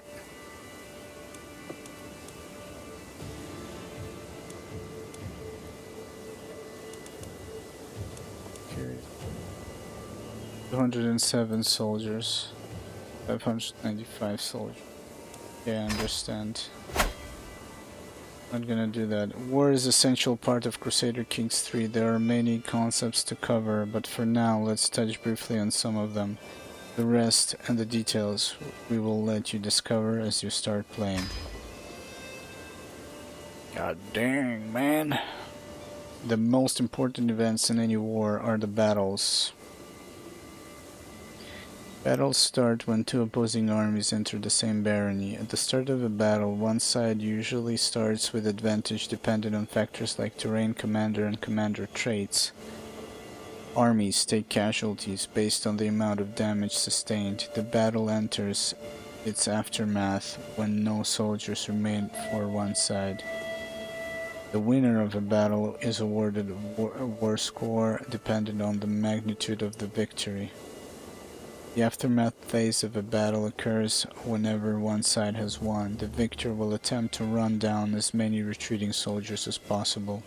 Men-at-arms with high pursuit are able to kill more soldiers during the aftermath, while men-at-arms with high screen will protect friendly soldiers. A defeated army reduces the amount of casualties they take the aftermath. Oh, okay.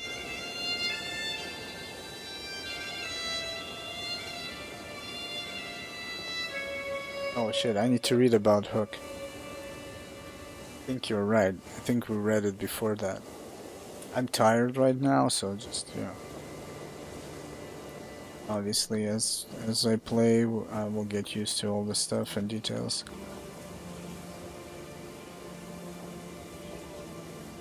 Most of your soldiers will come from levies, but you can expand your army by employing men-at-arms. If things get really rough, you can also hire mercenaries provided you have the gold.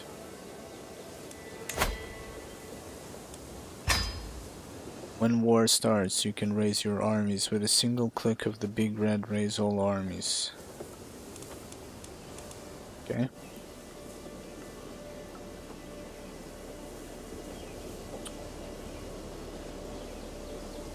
Yeah, let's finish this one and check it again. Button that will appear together with the war score icon to the lower right of your screen.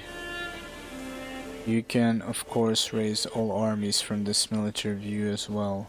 When a war is over, you have to disband your soldiers before starting another war. Rally points are mustering grounds for the levies and men-at-arms under your command. This is where they will appear when called to war.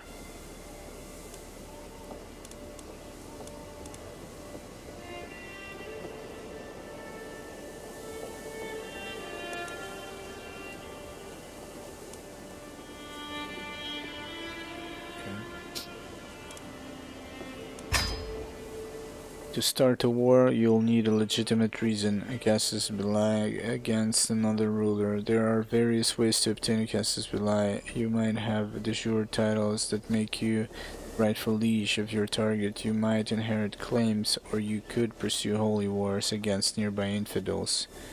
Infidel!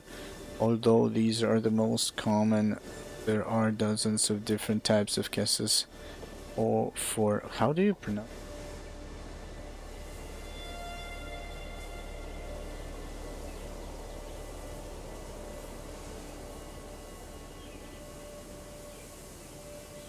Casus Jesus Belli. Oh, what?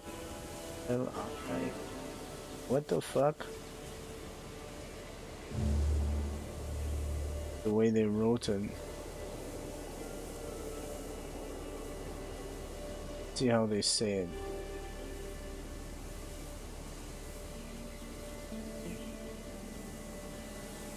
Casus belli. Casus belli. Fuck, man. Latin? What does it even mean? I'm a curious person, I apologize. I like to check things out.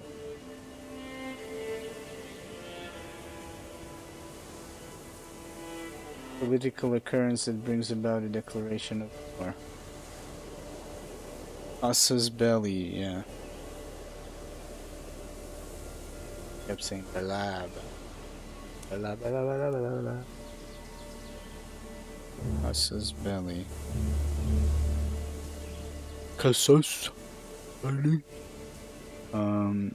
Let's see.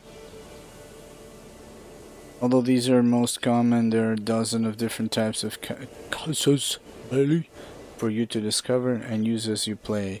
The easiest and most straightforward way to acquire claims is to use fabricate claim on county. This is something your court chaplain sees to through one of his chancellor's tasks. Okay. Soon we'll let you unpause the game. There are just a few things to go over first. Firstly, it's important to know that there are 5 different speeds available for you. 1 to 5, switch between, and you will be able to. Secondly, for certain important events, the game will auto-pause. There's nothing wrong with playing at lower speeds, increasing the speed when things are quiet or slowing it down when you go to war. Generally, we recommend you unpause the game when inspecting menus or when you faced with tough decisions.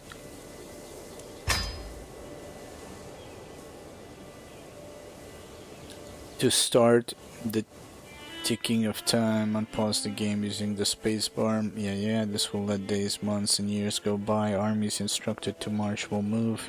Hey, find a speed that is comfortable. What now? Now as a first task, let's remind your neighbor, the Earl of Desmond, who his rightful liege truly is. If it happens to expand your realm, then so be it. Using the character interaction system that we went over earlier and selecting him via the map, declare war on the ruler of Desmond. You should already have a valid casus belli, as his title is de jure part of your realm. For more hands-on experience, we will now walk you through what happens in a flow of war. Wait a minute, so before we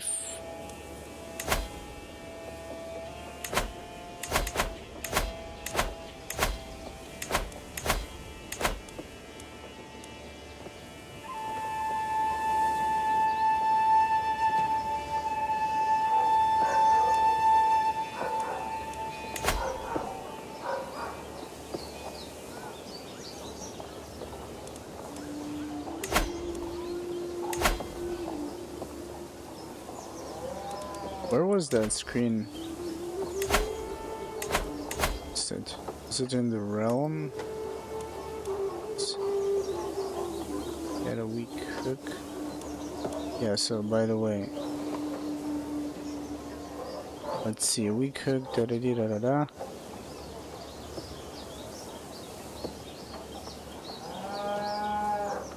It is spent.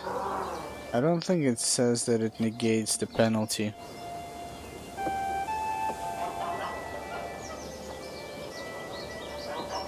Yeah.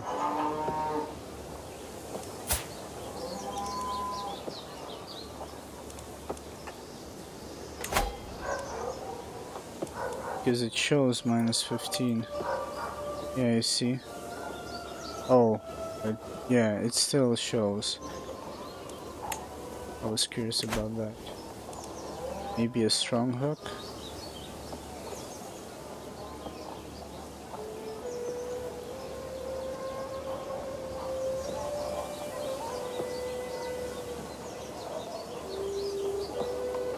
No, it prevents any hostile actions. What changes up top?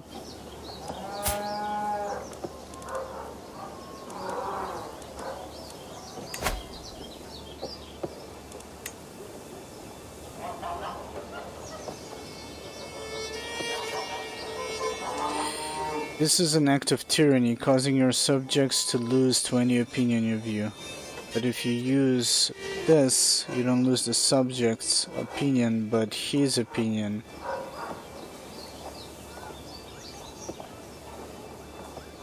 I guess subjects meaning others, not only him.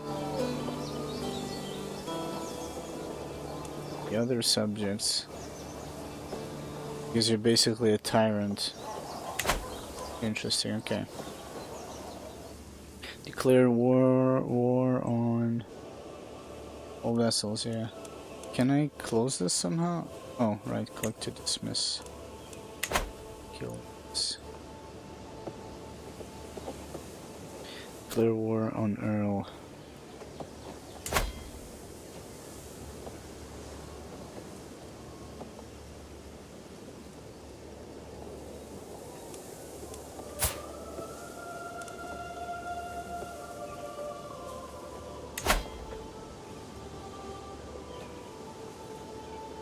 Seize the earldom of Desmond.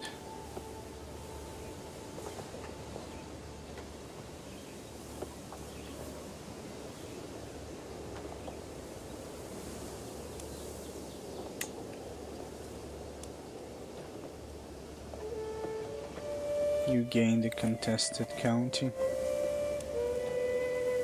Force demands white surrender. Lost plain titles.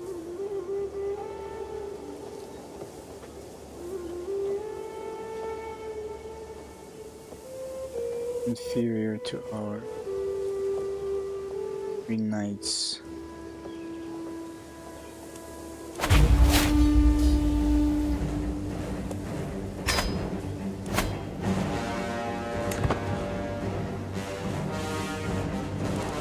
You have successfully declared war. Next, you should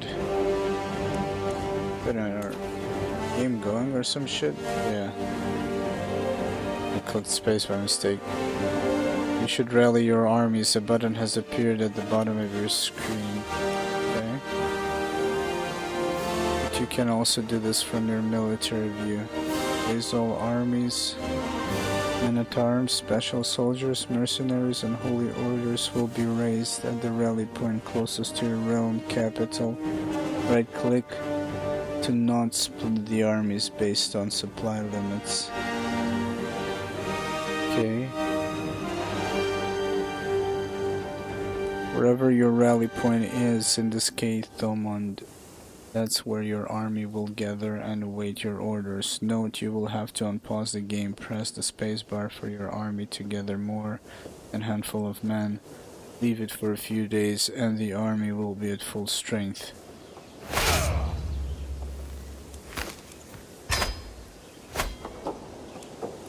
To move your army, click on the army on the map and right click on the area you want them to go, perhaps the enemy capital, barony. If you order your army across waters, it will embark, turning into a fleet. For now, let's stay on land.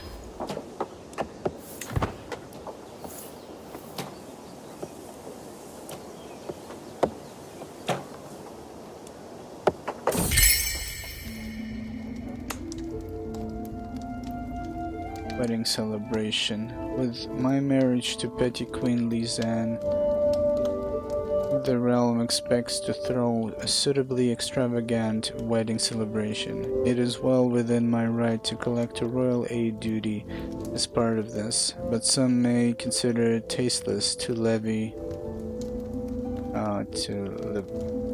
an extra tax during a time of jubilation. What the hell is a time of learning new? Feeling of great happiness and triumph. Oh.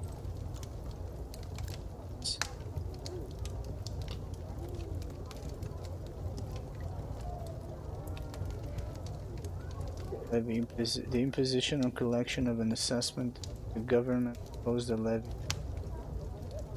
Oh. Tax.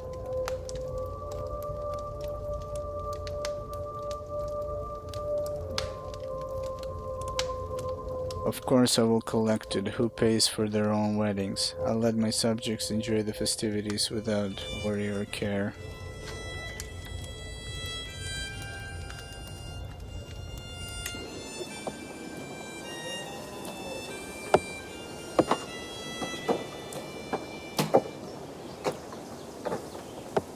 Let's see, so how do I see what percentage the army went through? Like, let's see, so they said for a few days, right? I see that they're not gathering anymore. Oh, we're still paused. Ooh, what the fuck, man? Spent like half a month. We're in November, holy shit. Oof. Time flies by, man. They're like, what the fuck are we doing here for a month?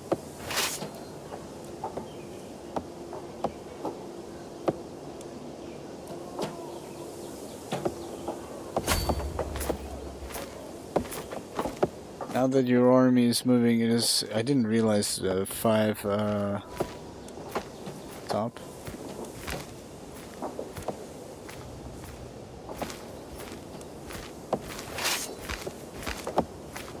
Oh, I wasn't mousing. Okay, I gotcha.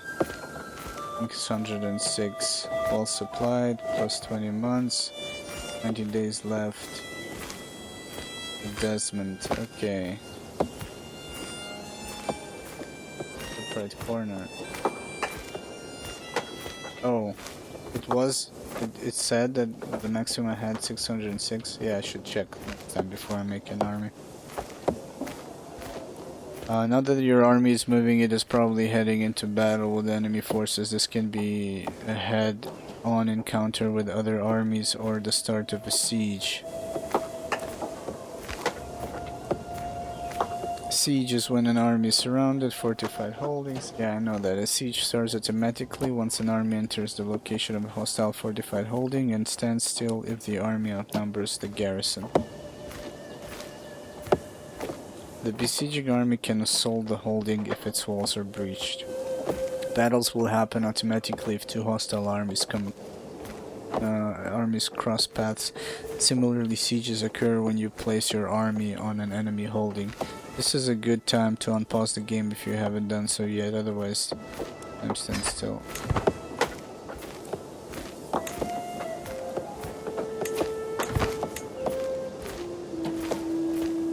I don't see them move. Days are passing by, but... Oh! I don't get it. Oh, there's a line that needs to be... I think it said 19 days or some shit like that. Yeah, okay.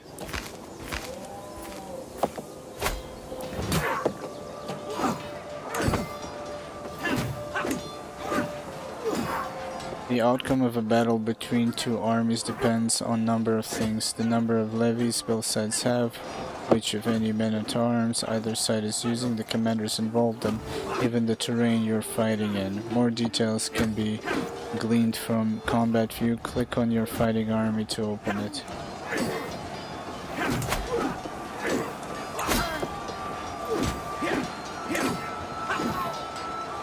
How's this?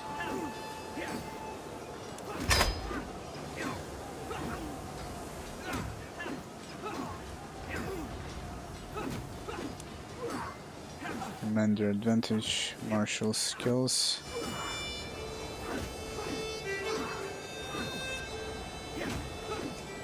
Six knights, 5 knights. Oh, it also has phases. Either side can choose to retreat in an orderly fashion. Right click on the map. Order your army to retreat there. If the army is defeated in early battle phase, it will be completely destroyed.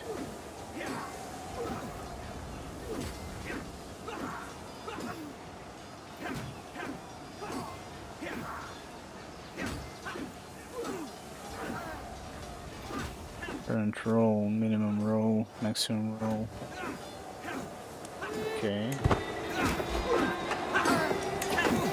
Household savings.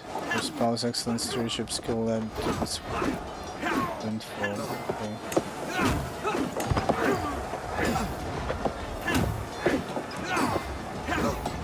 Your routed casualties.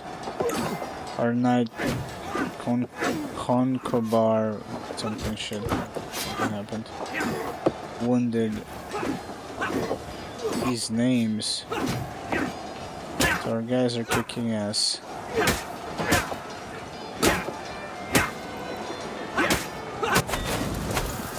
That animation though.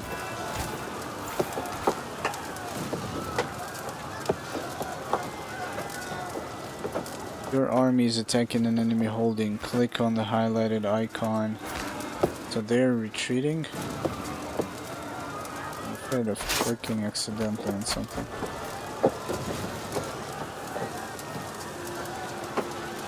Enemy army 208, well supplied. Retreating to Baltimore, 12 days left. Your army is attacking an enemy holding. Click the highlighted icon, the spearheads.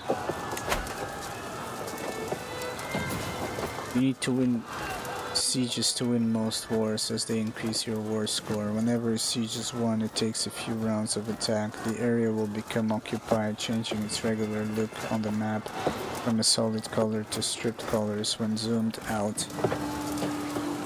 Flipping high skill bonuses. The color of the stripes show who has occupied a holding. Since your color on the map is green, holding that you have occupied will have green stripes. Okay. A holding occupied by the Kingdom of France, however, would have blue stripes. One occupied by the Kingdom of England, red, and so on.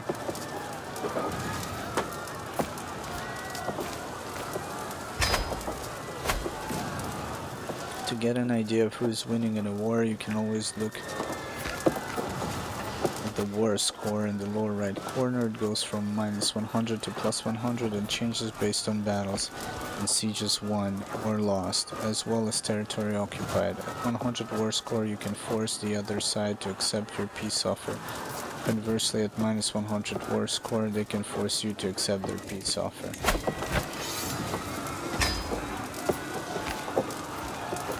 All wars end in one of three ways: victory, white peace, and defeat. The exact consequences of any of these changes depending on the casus belli. The details for specific war can be found by clicking your enemy ruler and selecting offer peace, or by clicking the war score icon in the bottom right and then selecting one of the tabs at the bottom of the screen.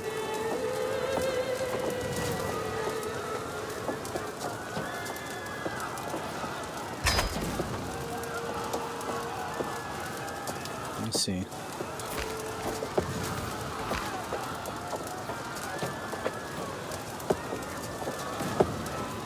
That's the defenders.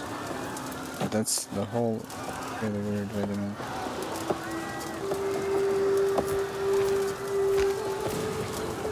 Battles won 33%.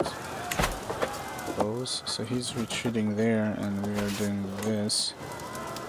What's going on here? But he has like 400 men there.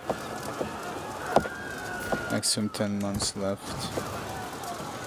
Shouldn't you finish armies instead of letting them retreat?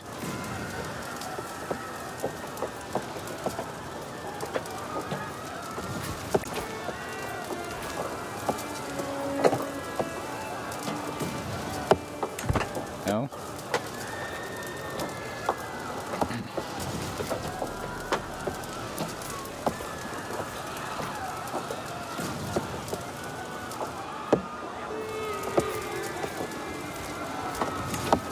Attrition.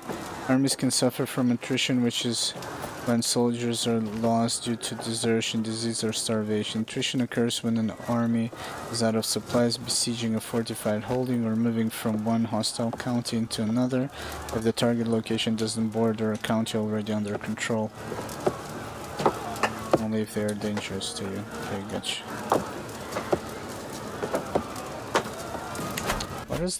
What are those sounds? The hammering sound.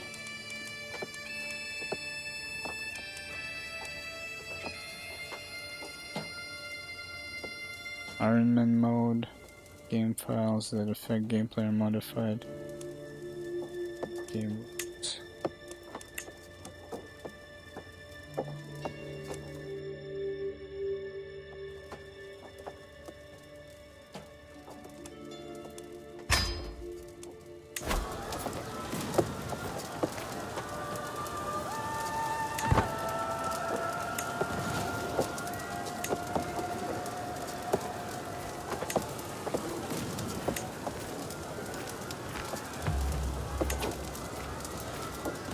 Disease outbreaks, sickness is spreading. What is this?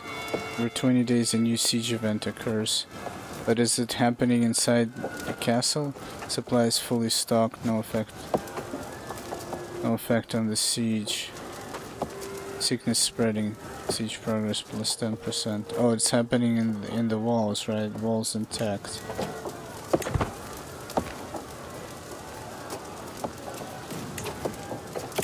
Victory. Knights, levies. Show kills and losses in the aftermath phase. In the main phase of battle, soldiers and knights from the two sides fight each other. The main phase ends when all troops of the one side have become casualties, or one side has decided to retreat. After the main phase, the combat enters the aftermath. In the aftermath, you can retreat.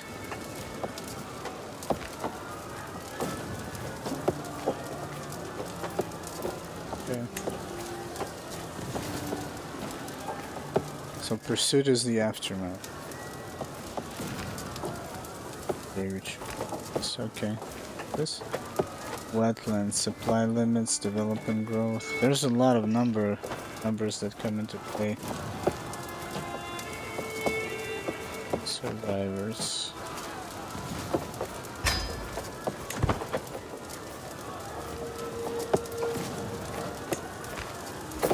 I mean, he's going to attack me.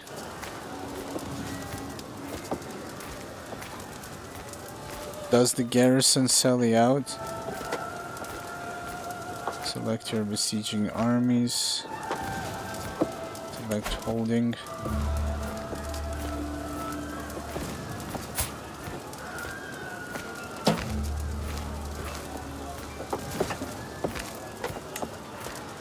Offer ward, offer guardsmanship, request claim. Petition Pope Alexander II to give you claim on title in exchange for piety.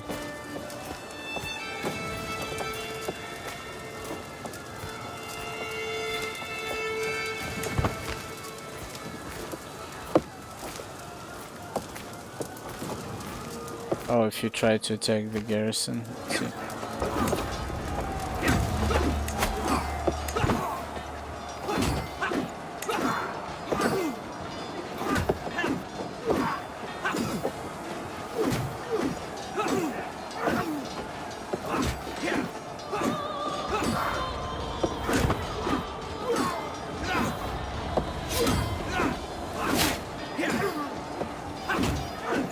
Gained the trait wounded.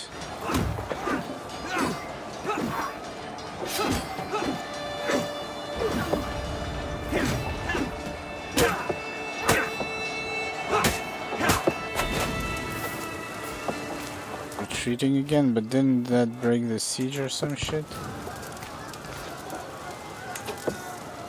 Kinda curious.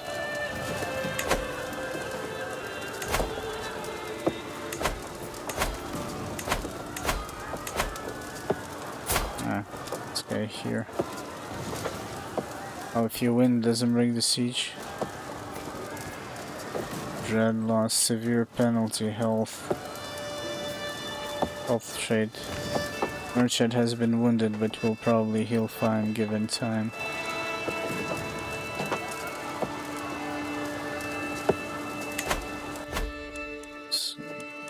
Check something.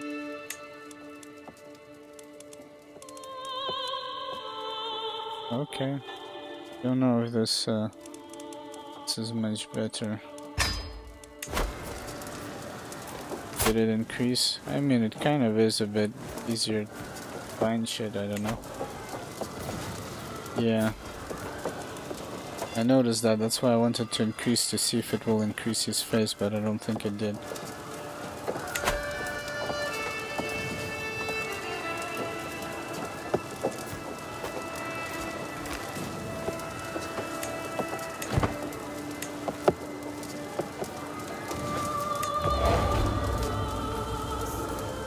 Sinful Archbishop expose. Catholicism fervor decreased by 10. Steam lost 1. Denmark. Actually, the 120 is a lot. I think I'm just 110, just sliding. There we go. This is a lot more pleasant, I think. Even though the 100 wasn't right.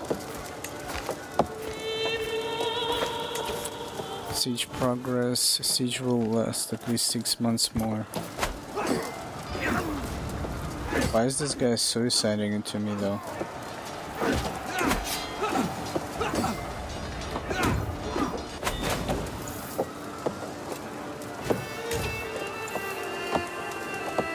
Scheme. Yeah, the scheme is still going.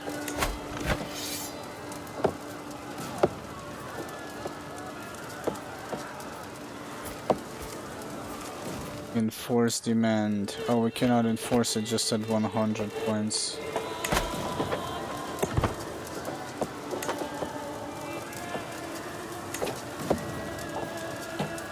Not enough soldiers. It says.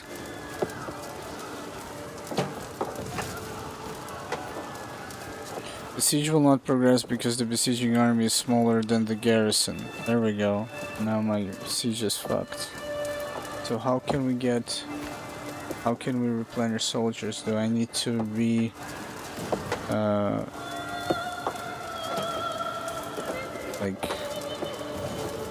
rebuild the army or something? Disband it and rebuild it again?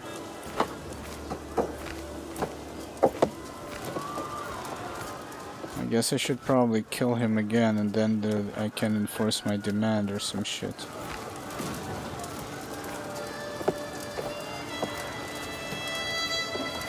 Progress.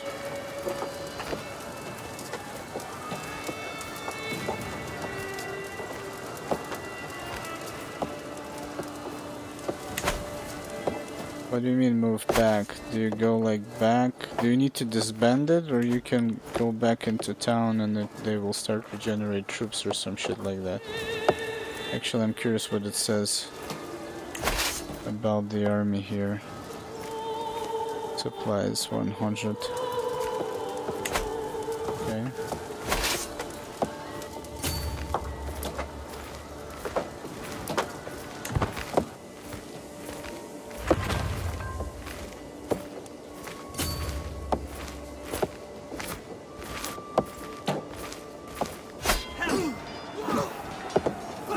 This guy fucking again.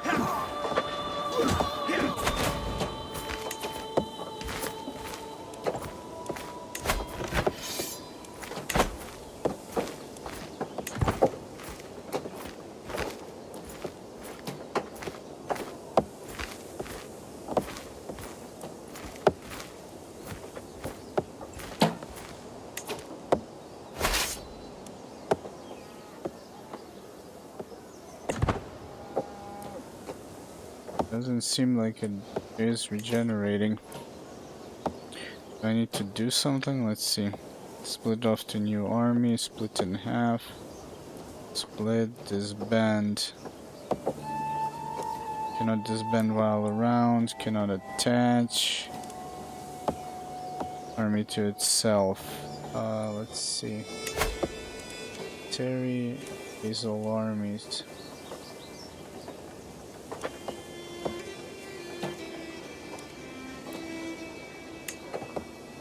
Can you maybe send them directly to them? What do you mean it does resupply? It sits at 100.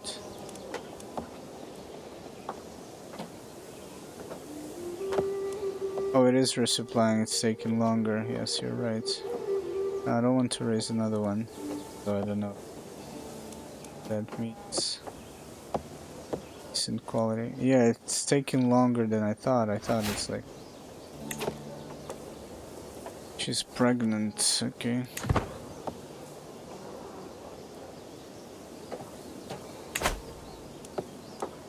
We were at 600 and some.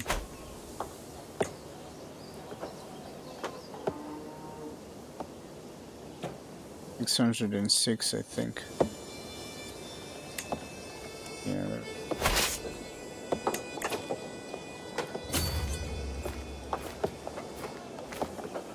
And it's a trade, yeah.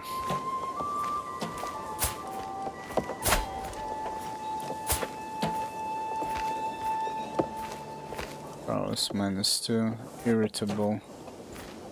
Architect. Midas touch. Monthly stewardship lifestyle experience. Do I need to choose like something for her, or you can only choose for your own character? Actually forgot where you do that screen. Okay, I see what it did though. Okay, we're gonna go back to 100. Fuck that. Kinda crammed up some faces over there, I think.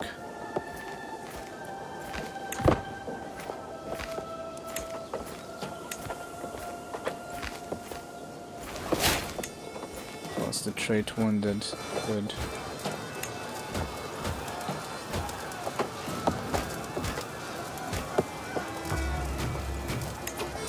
Yeah, the lifestyle only for yourself.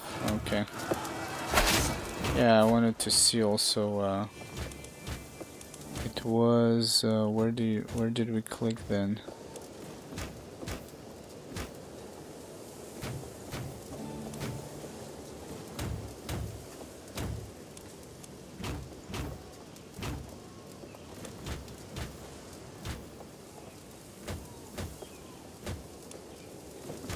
Yeah, it crammed up all these faces when you increase the size of the UI. Wait a minute, where did I... Oh, open legacies, Dynasty tree.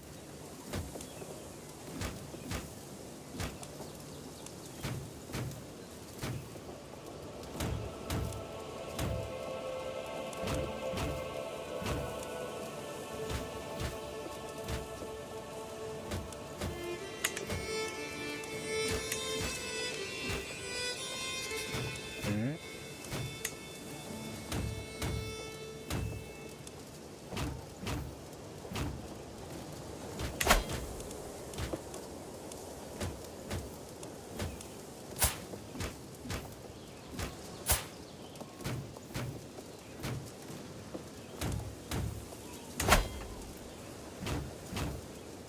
Add laws, destroyed title. Man, I don't remember where was it.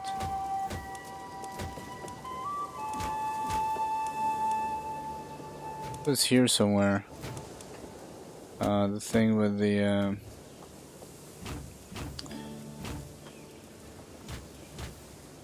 abilities, the perks. Super tired at this point. My brain is not functioning.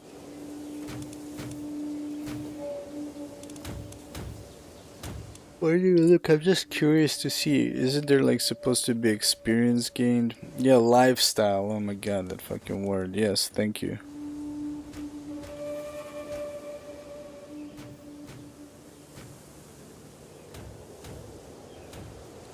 Current fascination, horseshoes.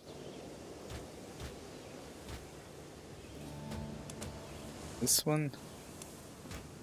Oh shit, I thought it... Yeah, I wanted to see. Okay.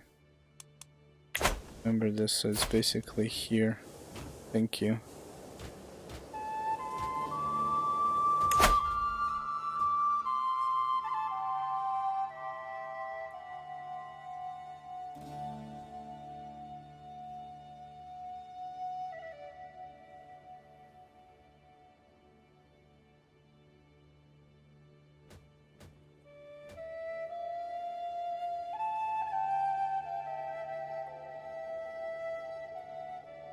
Tax effectiveness 25. Okay. All of your unlocked perks are refunded. You gain 100 stress, critical. This can only be done once in a lifetime.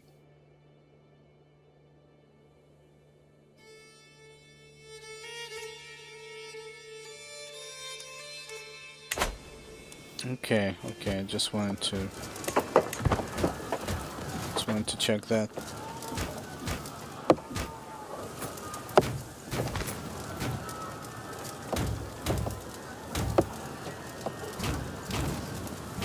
That clamoring, man.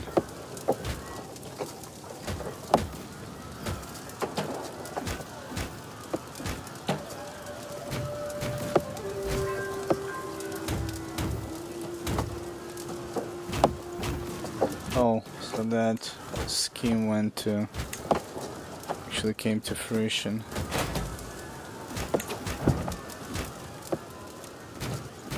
We're also, I noticed that, I don't know if there's a notification of something being done.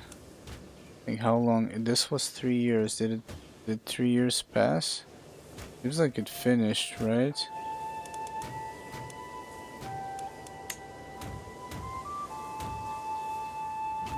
Or no, it did not, like current building. Oh, I think it did. Let's see, 100 levies, archer's damage, skirmisher damage, defender advantage.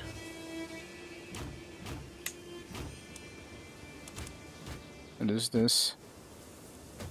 X income. It didn't? Where do I see it? Like the progress itself.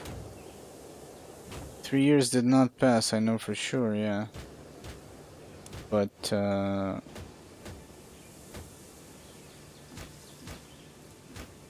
just curious. Okay.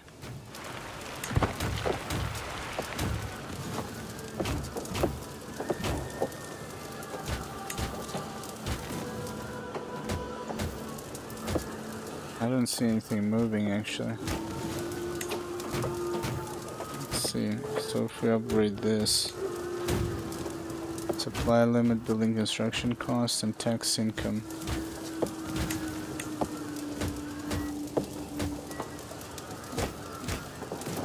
Oh, it says a keep building or its upgrades. It says there. Okay.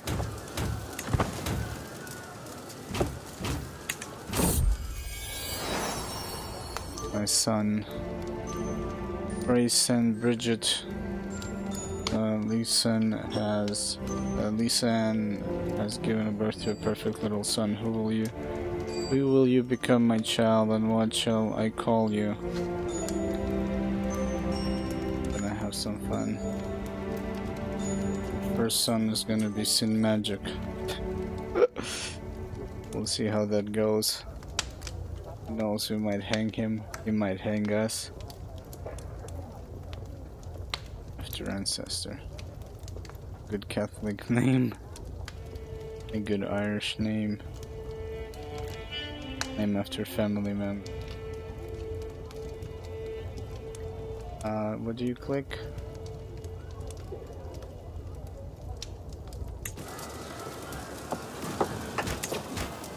Wait a minute. How do you even... Did that register? I don't know. No, I don't think it was 3 years. It says that it's still building something because I can't get the next upgrade. See? As a keep upgrade. I'm just curious, like, where does it say the progress? Maybe it shows in years because, I don't know.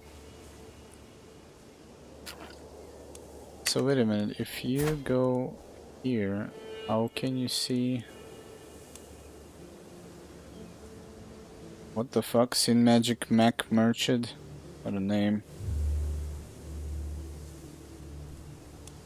Oh, it tells me that it's still in progress.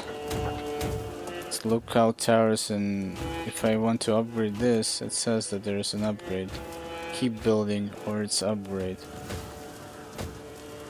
Or its upgrades. Wait a minute. Has it keep building or its upgrades? Keep building. Oh shit, you're right.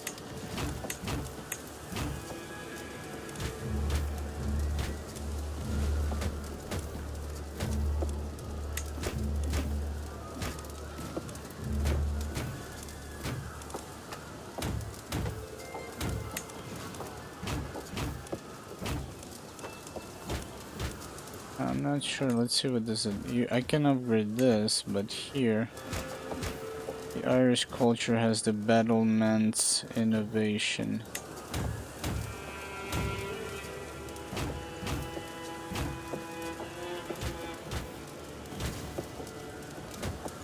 This mod, this holding. You are right. Construct a keep. The Irish culture has battlements. Unlocks all early medieval era fortifications. Unlocks fortification rights, feudal contract, men-at-arms. Expected to be discovered in about 390 years. So I guess you cannot get this? So wait a minute. You actually need to play for 390 years to get this?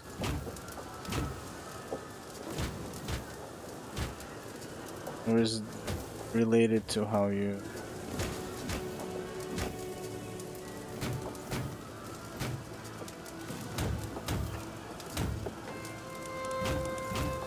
advance your culture?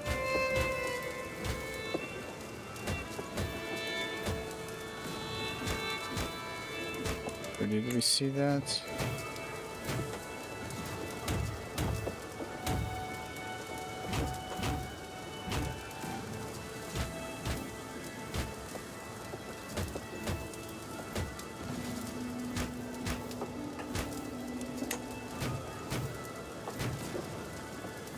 Anyways, then I guess we're gonna build something else.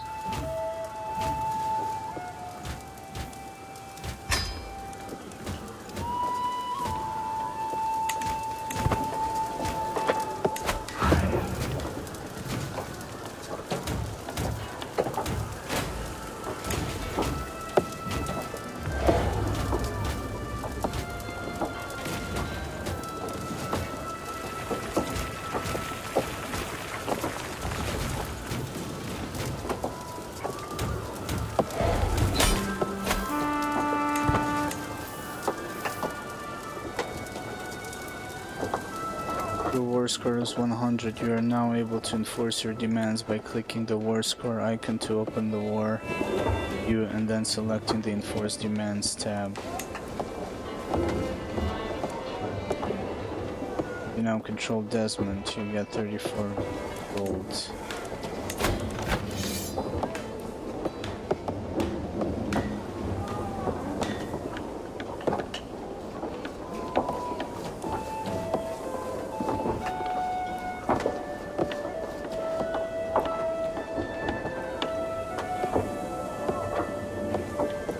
Becomes your vessel. Allies share 400 based on their contribution.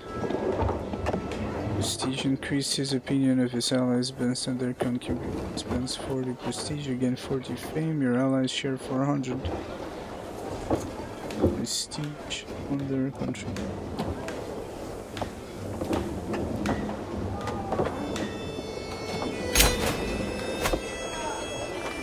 To my liege, your wisdom and mercy are legendary. You are a much greater foe than I imagined. In order to put an end to this bloodshed, I will comply with your demands. Again, the contested county becomes a vessel, so be it. I have now experienced what it is like to make it through an essential part of the game. The tutorial lessons end here, however, pieces of advice will still occasionally appear as alert icons along the top of your screen. Click these advice alert to learn more. Thank you for staying with us and good luck.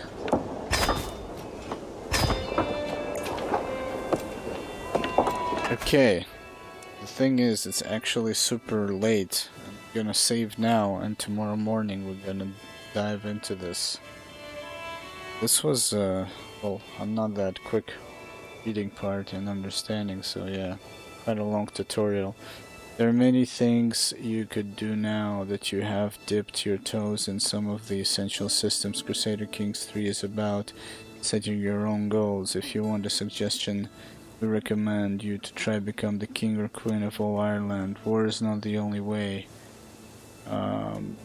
either. Or you can click the current situation button up top and see if any of the items under suggestions or current situation strikes your fancy. Okay, so yeah, we're gonna save here. Yeah, it's just a start. We're gonna jump into it tomorrow, and I'm actually gonna continue this with Ireland. Yeah, we'll see.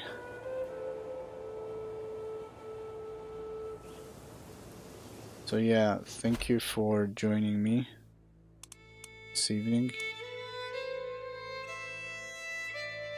Have a good night, and I'll see you guys tomorrow. Tomorrow we're probably gonna be doing Crusader Kings III most of the day. We'll see. We'll jump into Battlefront on Wednesday for the triple XP.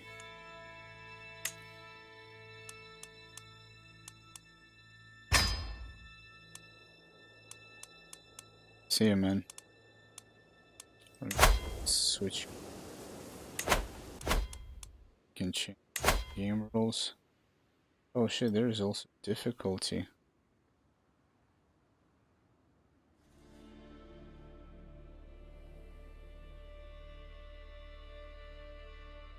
Wait a minute. Oh, because it's like. See, because it's like a tutorial.